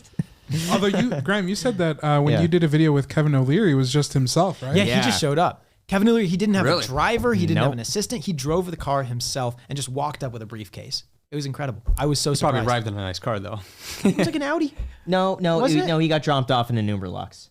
Oh, he did? I thought he drove himself. No, I remember seeing something. He always does Uber Lux. or Yeah, it something was like an Uber Lux. Okay. Uber He's Lux Kevin SUV. O'Leary. All right, okay. Yeah, Makes sense. But sometimes it's Give the him a people pass. you would most expect to show up with an entourage or like an assistant or somebody show up just alone. Yeah, Zach and King then showed up and then alone. the people who you would expect to show up alone show up with like, oh, by Yeah. the way, I'm with 5 people. Yeah. Is that cool? And I'm like, well, okay. Yeah, you gotta check out the new pad. See the aquarium and Yeah. stuff. That's Yeah. hilarious. Okay, well, But should yeah, we I try mean- some chat Yeah, and wait. chewing? I was even Yeah. thinking of like, if we're gonna do a spicy challenge, we got to get something in our stomach. Right. It would burn so much harder if you Yeah. don't get something. So What did you bring? And by the way, could you walk us through really quick how much money you make from this? What are the? I'm so curious what the profit margins on this, because I'll tell you with coffee, if I make $1 a bag, well, right now I'm not making any money, but if I made $1 a bag, I mean, it's just that would be considered good. I mean, this is pre-launch, and this is the infrastructure and stuff is all being taken care of by C3. I get I think like the deal was like a small stake and stuff, Yeah. so it's not really like a profit thing Got for the it, most but part. it'd It's be really equity. an opportunity to be part of something bigger. Got it. Because there's like I forget how many creators are on the roster, but it's a pretty big list. So yeah. Well, Is Danny with Night Media? I don't think so. Okay. Which was weird to see him at the Pokemon event. I know he's just really into Pokemon. I never knew Yeah. that. Yeah. I never took him as a Pokemon guy either. Yeah. Because like the stunts He and was comedy. he Yeah, does. we got dinner a while ago. This is right after Logan Paul's video came out about the Pokemon cards, and Danny was collecting PSA 10 Charizards, first edition. Yeah, and he said he bought like several sets and stuff like that. Wow. Oh my Wow. gosh. Where'd you get these from? Oh, sorry. I don't want to interrupt your story. Wow. Continue. Anyway. Well, you will be able to get them all across the country. Oh my via gosh. delivery. Well, Jack, anyway, can you Danny, can you get some B-roll of that with your phone just Yeah. so that people? I have can extras see? too. I got 2 of each bowl. Oh So my if you need to gosh. get any shots later. Holy shit. Oh, he said the S word. Again, this space is totally new to me. I thought when the opportunity came up, I was like, this sounds so great. But the more we worked with C3 and making this product, it blew my mind how the product that we came up with. And on top of that too, we're also with it, we're launching you can order a giant bowl with all of these in one thing too. That's awesome. That's so on brand. Should we get chopsticks or? So wait, so I'm so curious. So when you pull up at Mandalay Bay, do they know who you are? And they're like, oh wow, he's picking up his own food. They're a humongous company. They own so many. They own Kumi. Gosh. All right. We're operating out of Kumi or at the Mandalay Bay. Are you gonna eat with us? Yeah, of course. Okay, cool. Yeah, so let me just real quick. So let me just go over here. All right, So what is this? I'm so hungry. are you guys poke fans? Yes. That's Graham and I. We try to have a date once every week, and we usually get poke. Yeah. Really? Yeah, because Jack moved out and we stopped seeing each other I so never much. see him anymore. And And then it's a bad Then he thing. texts me when he's at the gym instead of giving me Sorry? advance notice. Yep. Okay. Well, I won't get in your way of starting. That right there is our chicken teriyaki bowl. It's it's a standard chicken teriyaki. Just chicken breast, Wait, give me 1 second. So good. Oh, wait. sautéed onions and stuff. Hey, you can let him. But we Houston has delivered. There we go. We're getting our prep ready. Perfect timing. Oh my God. Holy! Oh my What a god! bigger batch than I brought. There's 2. Wait, put them Oh on the my- table, Graham. Are you kidding me, Houston? But like it's the whole thing is filled with every. No, it's not, Look at this. dude. Oh my! Oh my God. Honestly, I feel like I'm in a This dream person right now. and put this over here. I get the vibe that you haven't like eaten on podcast before. Now you've got like a buffet. Yeah, this is Got, like, amazing. everything. I'm actually having. Well, no, I'm not gonna call it a mukbang, but I'm eating a lot of food in a competitive manner with Matt Stonie. This is a dream. This is oyakodon. This is something I grew up eating. It's chicken, egg. It's like in a dashi broth. It's kind of it's a home comfort food. That's the signature poke bowl that we're releasing. It's ahi tuna with what I think places miss all the time, which is sesame oil. Yeah, A sesame oil marinade. It makes so much. When I had it, it made sense, but just like how many seared ahi things have you seen with like sesame seeds on it? It's just the perfect combination. So You know what I count this as right now, Matt? what? So imagine if we had like, a famous basketball player on. We play basketball with him. This is the same thing. I'm eating Really? with Matt Stonie right Yeah. now. Yeah, this is the same thing. Granted, It's we're not. flattering. I mean, We're not. it's weird for me competitive. because I'm just chilling out, just having dinner before a spicy challenge. But So I stopped by Jack in the Box before here, okay, and I grabbed 3 junior bacon cheeseburgers because I wanted to race you. okay, that was the surprise. Yeah, I wanted to race you. I mean, I'm still down. Well, of course you're down, man, because you Yeah. can eat anything. I'll be able to put it down. Yeah. We'll see how we're feeling. I mean, I'm down, but I have a feeling if we put an effort into the spicy challenge, Maybe we'll do it before the spicy. sure. But I have to race you. I've to been race. telling myself Okay. that I'm going to do this since we knew you were coming on. Baby bucket list type of thing. Yeah, seriously. Gotta happen. It has to. Yeah, see, try that. That's my favorite one. Yeah, so that's the panko shrimp with a wasabi aioli and wasabi peas. In case you don't want to share something, we've got plenty. I wanted to bring plenty. This is an oyakodon. Oyako is Japanese for parent and child. It's something I grew up on because it's chicken thigh and egg. It's like a scramble with the dashi broth, and they cook it all together, grilled onions and everything, and then you just top it on rice. It's a comfort food. It's nothing like super fancy or something, but it's just, to me at least, it's a comfort food. One of the chairs. We get poke probably like once to twice a week. And this one was probably my favorite with the spicy sauce. I've not tried this one yet. The tuna tastes really, really, really fresh. But the good thing with the tuna, Macy, that he was explaining is that they put sesame oil on it, which is what, yeah. That's what I feel like a lot of poke places missing is they usually just use like a basic ponzu or a shoyu or something. That sesame oil makes it kind of rich, adds that nutty flavor. And then, of course, you do also have a ponzu, sesame sauce on top of it to add that traditional flavor. I grew up eating a lot of rice bowls and poke and stuff, so So good. I'm hoping that this nails it a little bit. This is my attempt to nail it. So that's the thing. I forget where I saw it, but like home automation, I was just looking into it and stuff, and somebody had posted this thing where they showed their if this and that thing, and it's like if the alarm goes off, like it's like somebody breaking into the house. It's like Alexa, just like turn off all the lights. And then turn on all the lights, beat red, and start blasting music really loud and stuff. And I was like, That's actually really smart. That would be freaky if you just. I think 3 high quality speakers somewhere in the house going off at different points with the shotgun noise. And you're like, Oh yeah, shotgun noises. Yeah. Well, that's what Simply Safe does something similar to that, though. Not the shotgun noise. Simply Safe does that.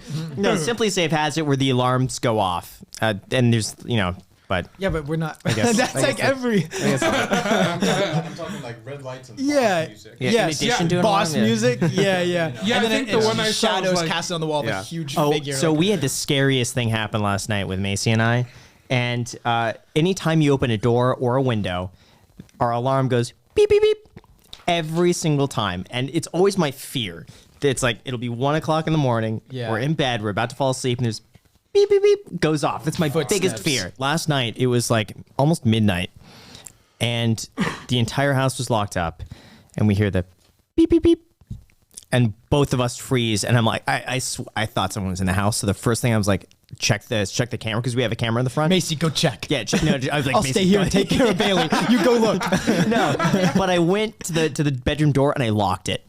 And then once the door was locked, I knew we'd like at least have a few seconds in there. I was like, but the cat's out there. What am I gonna do? I don't know where he is. But the thing is, I would run out just to save the cat. Like I would be like, Ramsey could be anywhere. Yeah, but they're He not could going be to attack anywhere. a cat, an intruder. Like, I mean, you don't know. No. You're not right in the head to break into someone's house. a cat's not going to call the cops on it. You might be the target. You're a danger to the cat. Exactly. Well, Yeah.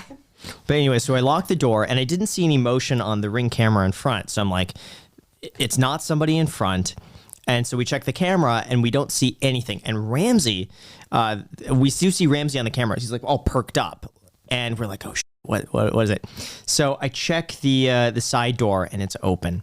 And we think... You were going to go out front. I was like, well, wait 1 second and go to the side door. And it's just open. Oh, yeah, it's open by like a little bit. It was open by like that much, but it was locked.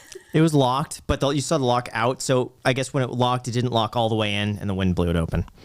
But anyway, that was the... Yeah. It was scary. So from now on, I'm so scared that at night I'm going to hear that sound. You remember? You remember when we were like about to go to bed? And this was after Jack moved out. And we heard boop, boop, boop, and then we hear someone walking through the house, and you and I were like, what the fuck? And then you came out there, and it was Jack. Yeah. By Jack, you got to text us if you're By the coming. way, Jack didn't turn on any of the lights. It's just like this Oh, tall, yeah. dark Oh, figure yeah, walking through yeah. the I house. remember. And I was nervous walking in. I'm like, I hope I don't scare Graham. I was thinking that to myself. Yeah, like I'm walking, and I'm like, I hope he doesn't come out because I'm going to scare him. I don't even think we were expecting him. It wasn't like he was we were expecting him that night to show up for an SD card or anything. It was just like all That's of a sudden so Jack funny. was in Yeah, I the was house. worried about scaring you. Yeah. I was like, okay, I'll just try to It's 11 sneak, o'clock be at night. sneaky. No. Yeah. Oh, my bad. Worse. Sorry. Graham's very paranoid because he's always like, Alex, if you're gonna come, just text. Because Yeah, now I make sure You can't just show up anymore. Right. If you live here, Right. then it's kind of assumed. But So, yeah. did you feel safer when I was in the house or not? Yeah, I would say so. Yeah. Big old Jack ready to. Yeah, Jack, go check it out. Me and Macy will stay. It's just there. it's a third person that'll throw you off. I mean, if an attacker comes in and there's three versus two, True. we're better off with three. Right, Yeah. and you got to think too, like for an attacker to come in, if they weren't expecting you to be in the house, but they knew that we were there, then Yeah. you're like this secret hidden person that's gonna like Bruce Willis this. Yeah. Yeah. See, I always made sure as a kid. I mean, I'm not mindful of it anymore. But as a kid, I would never want the room that's closest to the front door. I always wanted my brother to be. I was front window. Yeah. Yeah, exactly. Like you never wanted to be closest to the front door because this makes me sound evil, but if they get someone, it's not you. It's someone else. Yeah, you know? I always thought that if you, I guess the way the bed faces, I never wanted to sleep away from the door. Yeah. Because in that way you couldn't see Right. it coming. Yeah. At least you can see it, Yeah. right? I just want to be made aware. Yeah. I open my eyes and sleep. Okay. Yeah. Now I know something's happening. Okay. Yeah. I just want to sleep with a frying pan in the room because I know if anyone came, I got a pretty good swing. Like that's a good solid. I got a baseball bat, by the way, right after that. Did you really? Because I realized Dude, my mom bought one too. Yeah, Really? it's the Brooklyn Crusher Defender bat. I got Are on. you I did. serious? Yeah, I went I thought on it was- Amazon and typed in baseball bat self-defense, and that was the number one thing. And I Was it bought the Brooklyn Defender? Probably. Dude, that's hilarious. I just saw that in my mom's shopping cart on Amazon. You saw it. And Why do you check your mom's laughed. shopping cart I on texted Amazon, it. Jack? What? Why do you check your mom's shopping cart? Because I have the same login as them. Am I allowed to say that publicly? Katonic. Okay, yeah. No. Katonic baseball bat, 28-inch self-defense, black. It just seems so impressive. It's like, why would you want a baseball bat? It's I feel get like a- you're better get a off buying taser, pepper get a spray. you know. No, you realize how close you have to get to someone with a taser Yeah, to no, tase them? hey, that's a stun gun.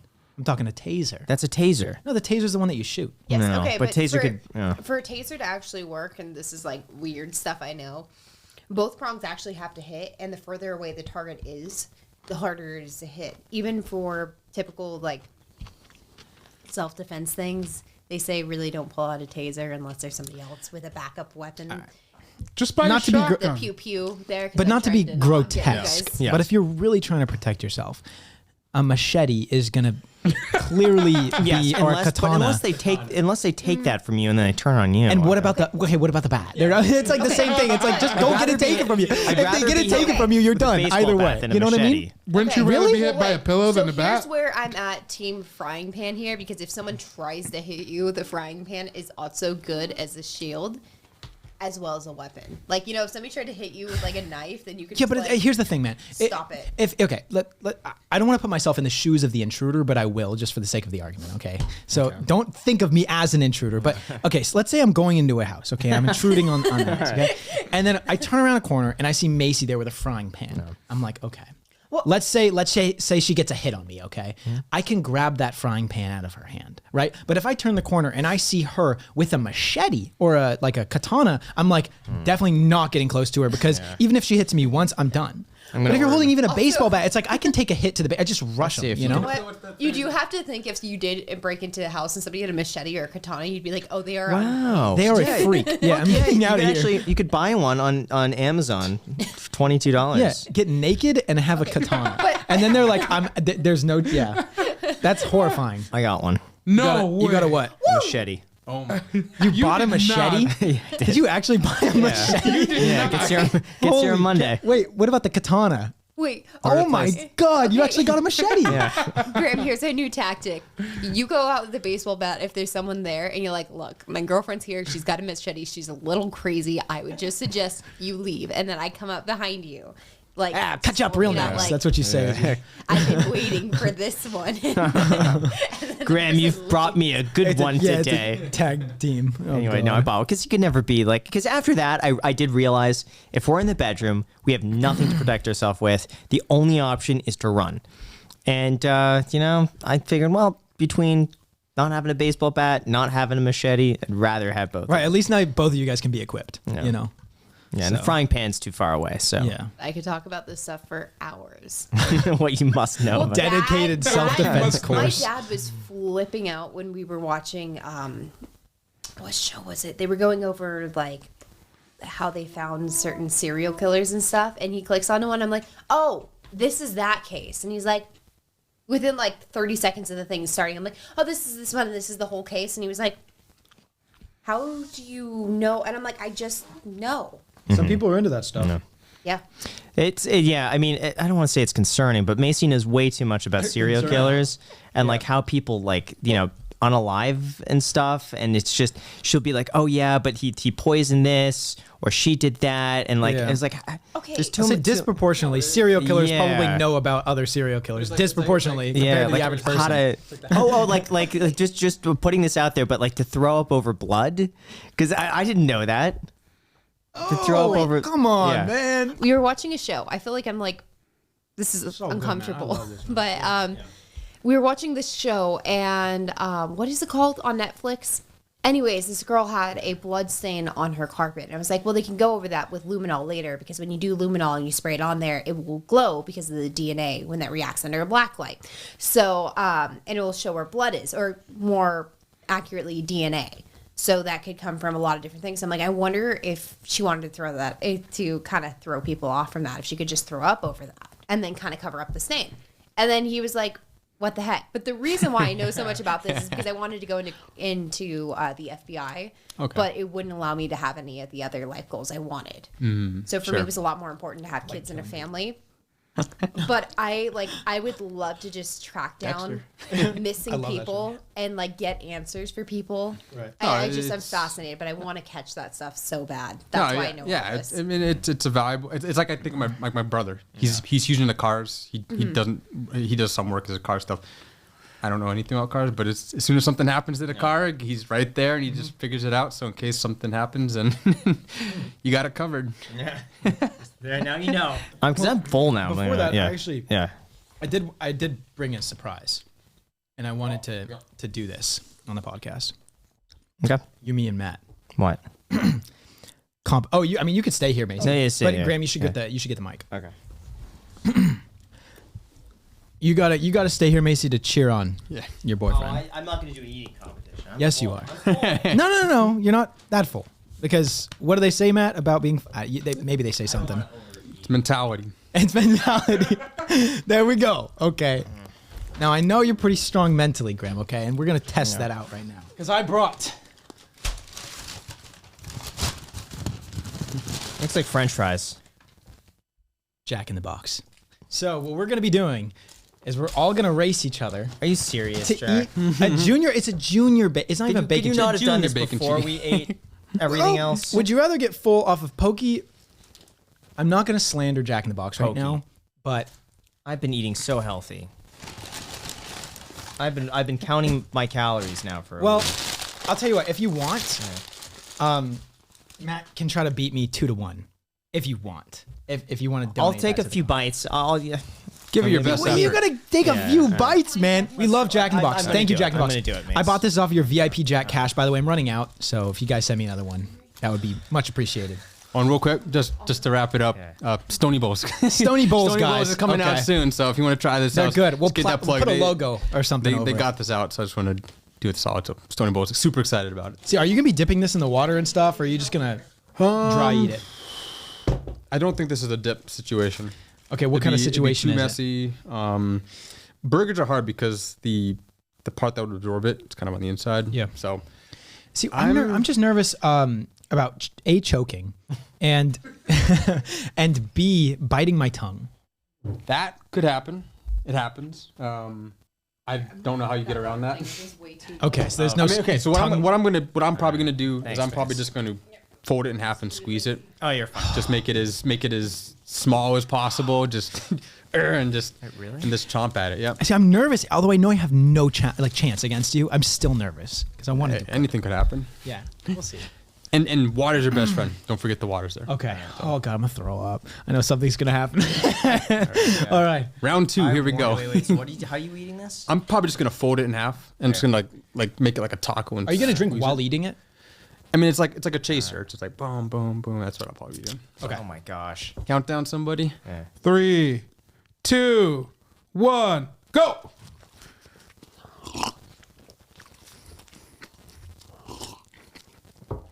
Oh my God. No.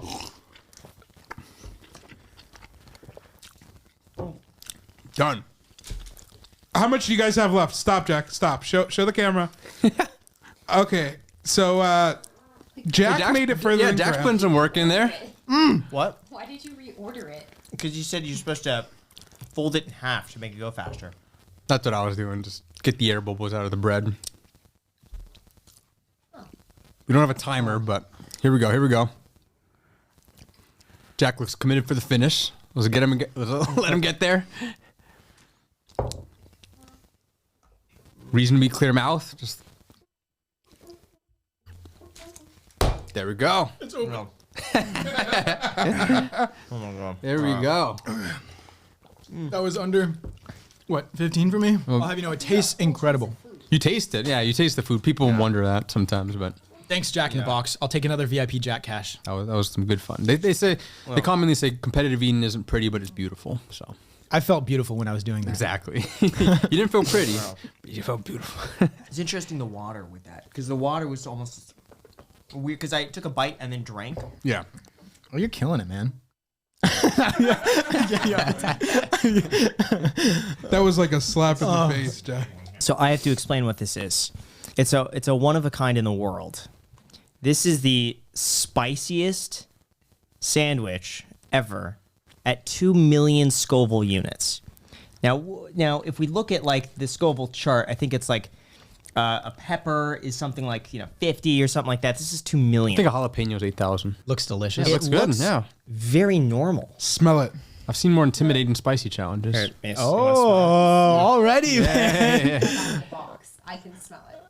Oh my! Come on, dude. I don't know. It burns your nostrils. Bring it to me. It's been burning my nostrils. How have you not been able to? I don't even smell it. No. It doesn't? Really? Let's Matt smell it. Nothing. Really? No. Maybe it's just me. Maybe I got a really sensitive nose. I don't have great sense of smell, mean- maybe? I don't know. My nostrils aren't burning, but I know I could. It smells spicy. I know the spice is there. Yeah. The psychology that I have behind spicy challenge is interesting because it's not going to kill you. Right. It's just gonna hurt. It's just pain, and it's not going to. Okay. It's not going to kill you. It's There not it going is. to damage you. Right. It's So burning it's on like a my mental fingers. test. It's Really? just like, Oh, wait. it's like sitting Could you- with it. thanks, It's just Steve. like just do it. Thank you for those Here, words. maybe just turn the Oh, sorry. mic to turn the mic. It's like burning underneath my nail where I ripped it off here. So Oh, just one thing. Just I learned the hard way. Do not rub your eyes, whatever you do. that's Don't try to. Matt says, "Do not rub your eyes, guys." Yeah. If you're Yeah. sweating or probably a good anything, idea. Okay. Don't even like use napkins and just Sure. avoid it. All right. Oh yeah, that's odd. Holy shit, that's bad. It's like eating like Tabasco, Yeah.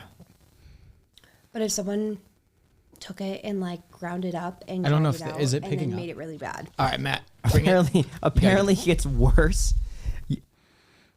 You're tearing up. Yeah, I don't doubt it. This would be the time to take thumbnails. Yeah. Yeah. Crying. Amazing. Are we splitting this up? Are we trying to cut it? I don't care to take a bite after you take a bite. I'll take a wait. You know what? Do you want me to take a bite? Yeah, you go for it, Let Graham. me let me It's up to go. you, sure. Let me Yeah. go first because Macy got a bite. Hold on.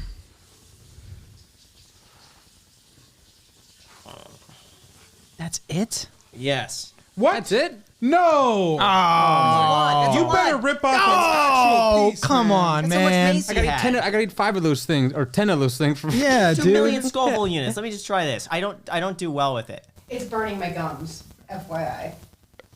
How bad? You didn't need to Wait, say come that. back You and have say to that say in it. the mic. Say it into the mic. It's burning my gums. How bad? Pretty bad.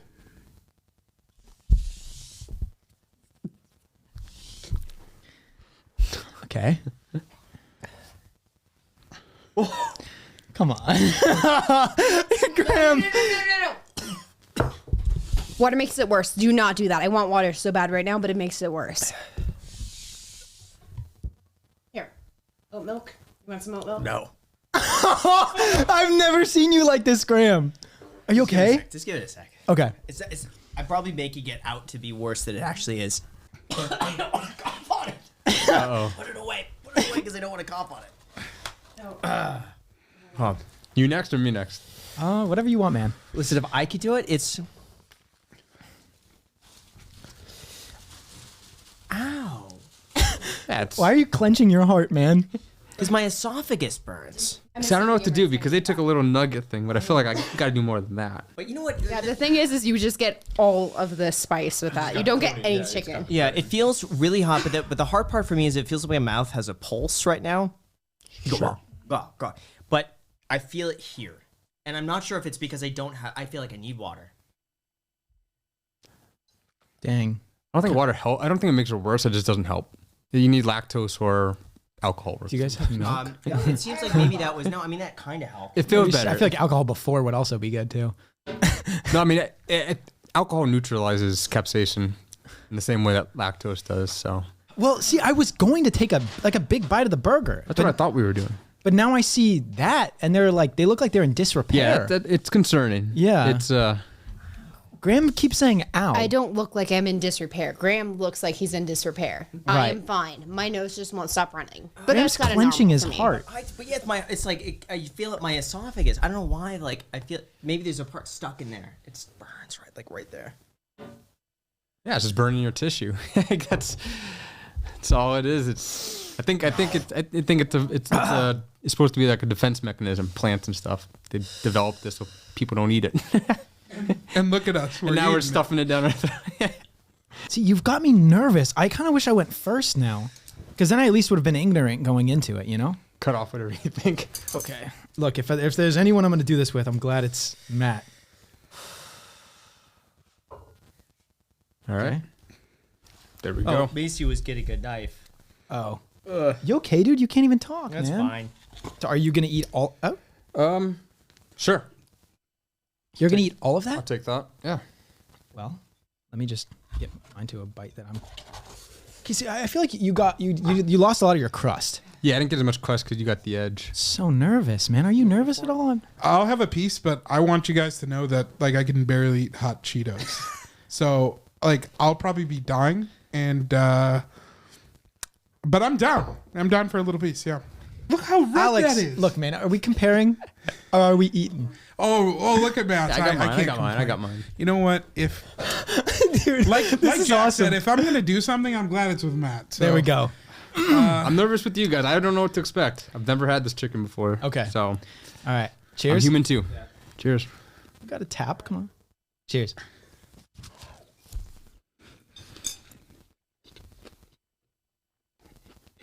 I can feel it in my nostrils. I did not even have water. Jack.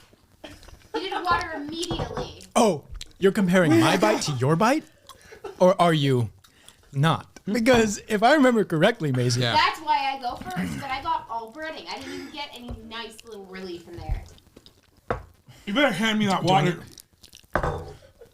It's hot. dude. Alex, are you crying? Yeah. honestly, It's hot, but it hasn't really hit me yet. gonna get worse. I feel like it's that. It's that. Stop. Are you okay, man? I'm sorry. I didn't mean to bring you. I did mean to bring you into this, but I didn't mean to Alex, When you're cause you pain. Woo. I mean, Graham, you're it's gonna laughing. get worse. I know that much. It's Graham's hot. It's laughing maniacally in the corner over there, like shaking because he's laughing so hard. when you're act.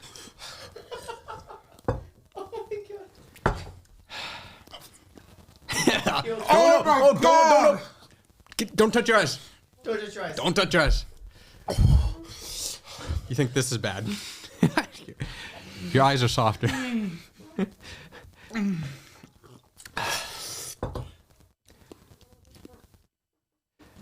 Yeah, it's.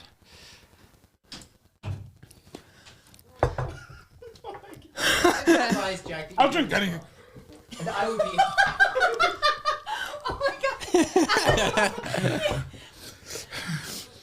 It's not helping. Why did you I'm getting the yeah. The water tastes sweet. Alex, why did you agree to do this? I feel so bad for you. Stony. Yeah, refill me. Yeah, thank you. I need water. Does anyone else? Alcohol? Oh, thank you. Sorry. When there's water on my tongue, it doesn't burn. Yeah, maybe like an ice cube or something. You have ice cubes, maybe. I don't know. I'll grab them. Oh my god. Do you mind if I post this? It's Ooh, my stomach. Houston yeah, makes the I mean, hottest damn chicken ever. yeah. That's hot. Oh,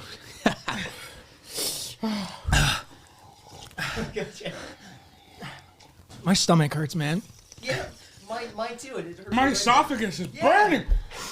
My tongue is still on fire.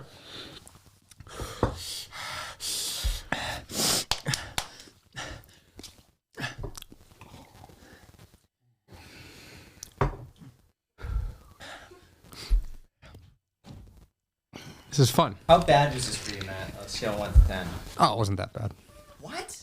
I mean, I've done some spicy challenges. Like, Now my lips are burning. I don't know this. I think it was a quantity thing. If I ate 10 of these, yeah, it'd be, or even like 5 or even 2. Like, it's hot. Spicy challenges. This is why I avoided them for so long. because you feel like it's destroying your body. Like when I was like, I'm like, I can't. But I would never do like crazy spicy stuff. But I could see why they make you sign a waiver. yeah, right, yeah. Because like, especially what if you get it in your eyes too? Like, I'm sure like that's even worse for you. Yeah. Like, your eyes are so red, Matt. Oh, Should I watch tired. it? Yeah. Watch the video. At first, I thought it was just maybe because I'm done it before and stuff. But I think you guys probably actually got a worse cut. I think you got more spice. You think so? Just by the reaction, My yeah. stomach just hurts. Well, exactly, yeah. You need to take another bite. No, you don't have to. No, Graham's like, but you don't have to. No, like, but you should. Honestly, like I'm not into be macho. I was kind of curious. A little bit. I just like sneeze some up, and now my nostrils are burning Yeah, again. I might be against 10 of these things. I got to figure out my opponent. So. That's good. Man, so usually we turn it back to you and we say, do you have any questions for us? By the way, I noticed you got a mighty fine Prius out there. A man thing of is, like- culture, I see. The thing's got 200,000 miles on it. Really? We're due for a new car. Yeah, we're waiting to move out to finally get a new car and stuff. But What year is it? Because I used to have a 2006. I think it was a 2006 Toyota Prius. I don't remember the year. I honestly don't. Looks like a 6 to an 8. It's Yeah. old. It's old. Yeah. It's been around for a minute. Yeah. So, yeah. No, I mean, yeah. I mean, we're looking to make the upgrade to Tesla, like everybody else Yeah. is doing. It seems like the way to go. And I guess, $7 gas is coming. Yeah. What's been your decision to drive a car that's almost 20 years old, Toyota Prius, 200,000 miles on it? I was expecting, because sometimes you go out there and you see like, big YouTubers and you're like, oh wow, that's a nice car. Sure. Yeah, I mean, I've never, like, all my friends and stuff were always more into cars than I was. I was never a huge cars person for the most part. But I mean, I guess in principle for me, it's like, it's a means of transportation. Yeah. Get you from one place to other. If anything, the more it costs, the more you got to worry about a ding or, hitting a curb or something. Sorry, I'm not trying to interrupt. Sorry, I'm dying. Oh my gosh. Oh, Oh my gosh, Alex. Come on. That was so funny. He's Did you see juggling that? this piece. Yeah. So, you don't have a passion for cars, so you just figure why not have a cheap one? Yeah, for the most part. I mean, I think in general, I'm not big on like materialistic stuff. I mean, like I definitely appreciate like owning, having nice things, going out for a nice meal, buying some Pokemon packs for yourself every once in a while. Yeah. But yeah, like, there's like special like experiences attached with that. You're having a dinner out, opening some packs with some friends or something, or even just like a business expense, spending something on some content. But yeah, I mean, that car needs to be upgraded. I'm not going to sit here and deny that. We need to upgrade the car for sure. We're going to. But yeah, it's just the lack of urgency, I think, for the most part. Like, the biggest upgrade I made recently was get an espresso or something. Yeah, it's a good purchase. It spoils you and stuff. But I worry that I'm gonna have a hard time with pot coffee. But Yeah. coffee's coffee. You don't have an expensive taste, you wouldn't say? I don't think so, but I would like to. Oh, what would you buy? Like refined taste. Like I want to figure out like the sushis. I want to figure out good steak, whiskey, like poke bowls. Like being able to distinguish a good poke bowl from a not so good poke bowl and be able to like make those cogs turn and stuff. Yeah. From that standpoint, just be able to appreciate food on a higher level. I mean, I do already, but just it is something that interests me for the most part. But I'm flexible, I think, is the best way to say it. Okay. Cool. And you're building a house right now, though, right? Or you just finished? It's been a nightmare. Yeah. Because the dream was to get a nice house with a good foundation and a good area with everything, and renovate it to what we need. Get a nice new kitchen in there. Because I assume that no matter what house, unless one just the stars aligned, that I would need to rebuild the kitchen anyways, which is pretty expensive. Just the proper setup, and sorry, it's a little hiccup. Yeah, so it's been a nightmare. I purchased the house back in 2020, and permits, nightmare. It was I got in at the right time.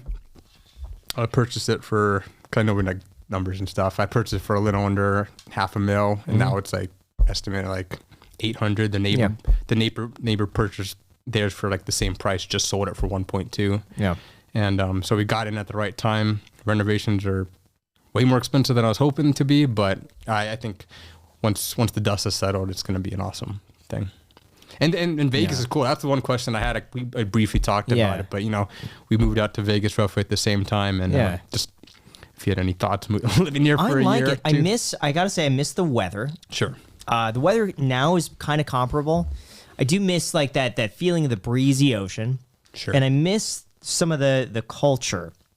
I found that like LA had a very creative, artsy, very like free thinking sort of vibe to it that I really liked, like that Venice vibe.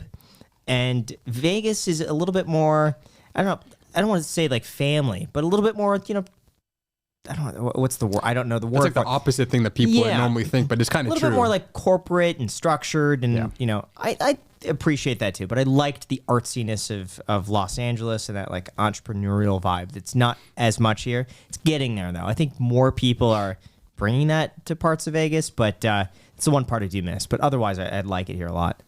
Yeah, I mean, pretty much the same thing. I mean, it's been cool. It's been a good experience and stuff, and I'm still surprised that they're expanding the strip as fast as they got that globe going up over there. You know what? I have to say that everyone in Vegas is very friendly.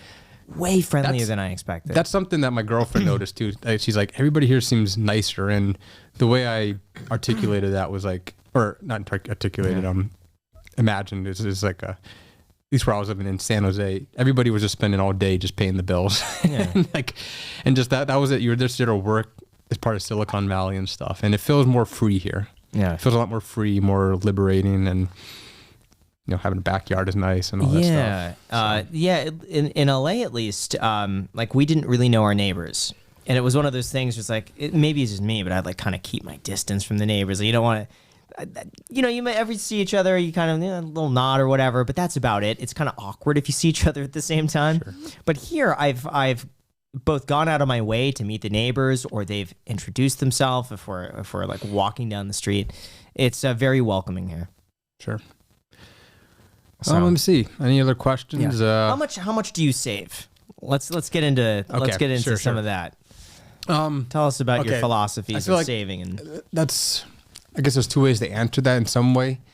I think by default, a lot of times I save up a lot because my cost of production is so minuscule. I go to McDonald's and order the menu. Yeah. And then I post a video and it gets 1 million views with a sponsor or something on it. So generally saving hasn't been something that I've been too calculated about. Yeah. Generally it's kind of been, I've always had this philosophy though, that you get what you put in. Like back when I started competitive eating, Nathan's hot dogs are like $6 for a 5-pack. Bar S is like $1 for a 6-pack, but I needed to get ready for those hot dogs. So I've always had this mentality of like, you reinvest, and if you're smart about it and you put the work behind it, then you'll get your money back at some point in time. It just makes you work that much harder because you've got more kind of on the line and stuff. But saving wise, I try not to save too much. Like from a standpoint of like getting it invested in some part, like my first major investments, still slowly growing the portfolio is real estate.